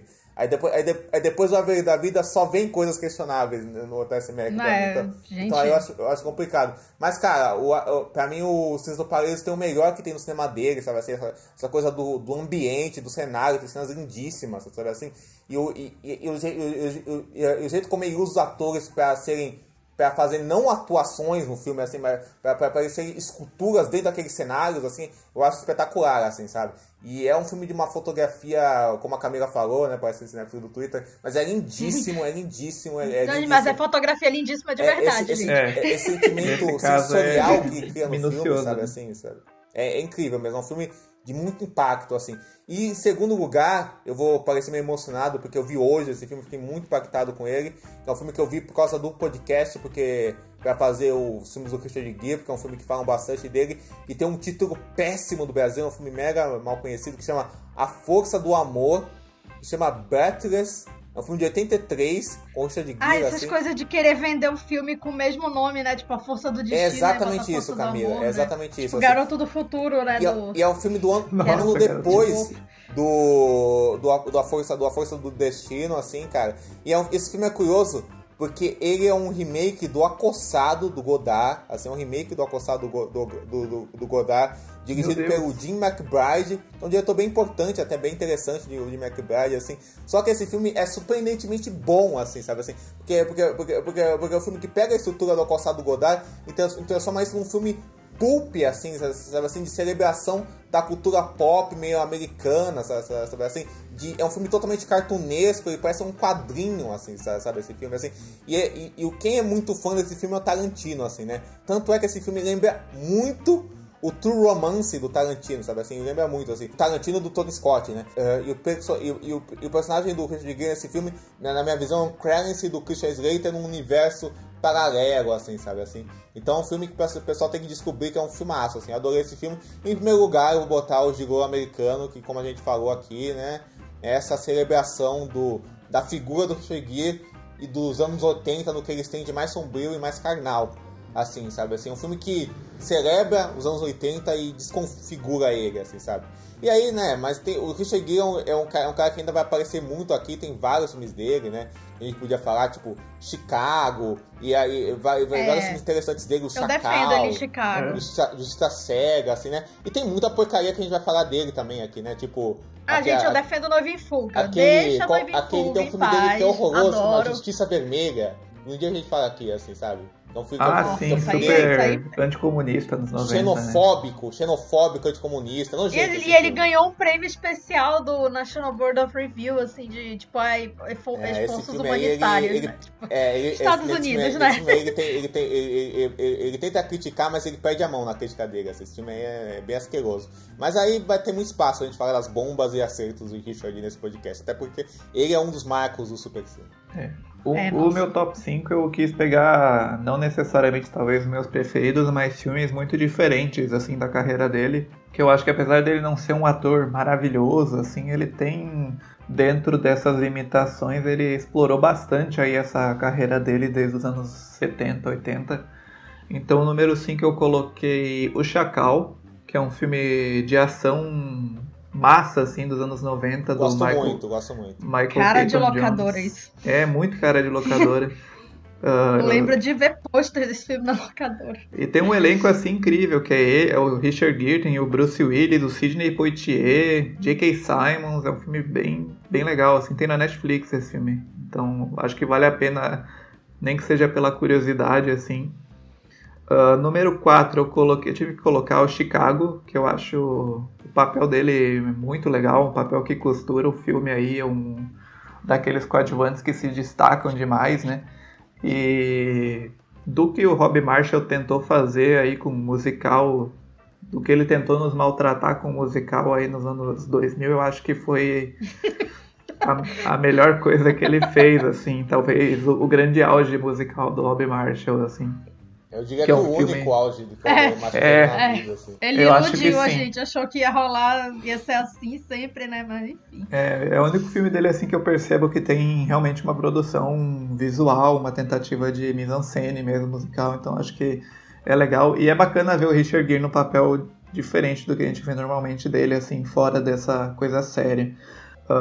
O terceiro eu coloquei Infidelidade, o nosso filme aí que marcou o primeiro podcast, o nosso primeiro podcast, está fazendo 20 anos aí. Acho que ele ao lado da Annie Lane aí são definidores, né, do Supercine, assim, é um dos grandes filmes desse subgênero, digamos assim. Em segundo, Inescapável, Uma Linda Mulher, filme preferido da minha mãe, né, e de muitas mães aí eu tenho certeza, então é um filme maravilhoso que por causa dela eu acabei vendo diversas vezes, e daí quando saiu em DVD a gente comprou o DVD e assistia várias vezes. Então é um filme marcante tanto pro Gere nessa figura dele como um mocinho romântico, quanto pra Julia Roberts. E é um filme que ele tem uma profundidade nele, mesmo que ele seja aparentemente tolo, meio Cinderela e tal, até talvez por causa da Disney, aí, como a gente discutiu no podcast, mas é um filme massa, assim,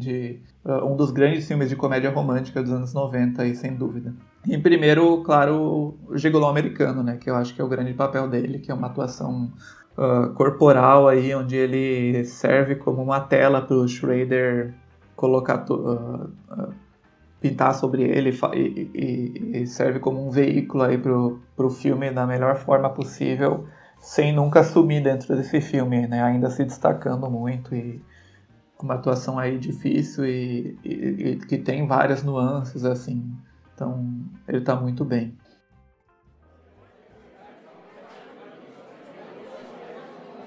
Então é isso, gente. Semana que vem, o filme discutido aqui vai ser o filme A Firma, do Sidney Pollack, estrelado pelo Tom Cruise, de 93. É um filme que está disponível no Amazon Prime Video e na Telecine, pelo Globoplay. Então, até semana que vem. Tchau, Camila. Tchau, Diego. A gente se encontra na próxima semana. Tchau, gente. Até semana que vem. E vamos falar de Tomzinho semana que vem. Falou, gente. Semana que vem a gente vai correr muito. Polêmicas, muitas polêmicas. Muitas polêmicas, muita loucura. É pra deixar todo mundo pronto pra ver Top Gun. Tchau, gente. Tchau.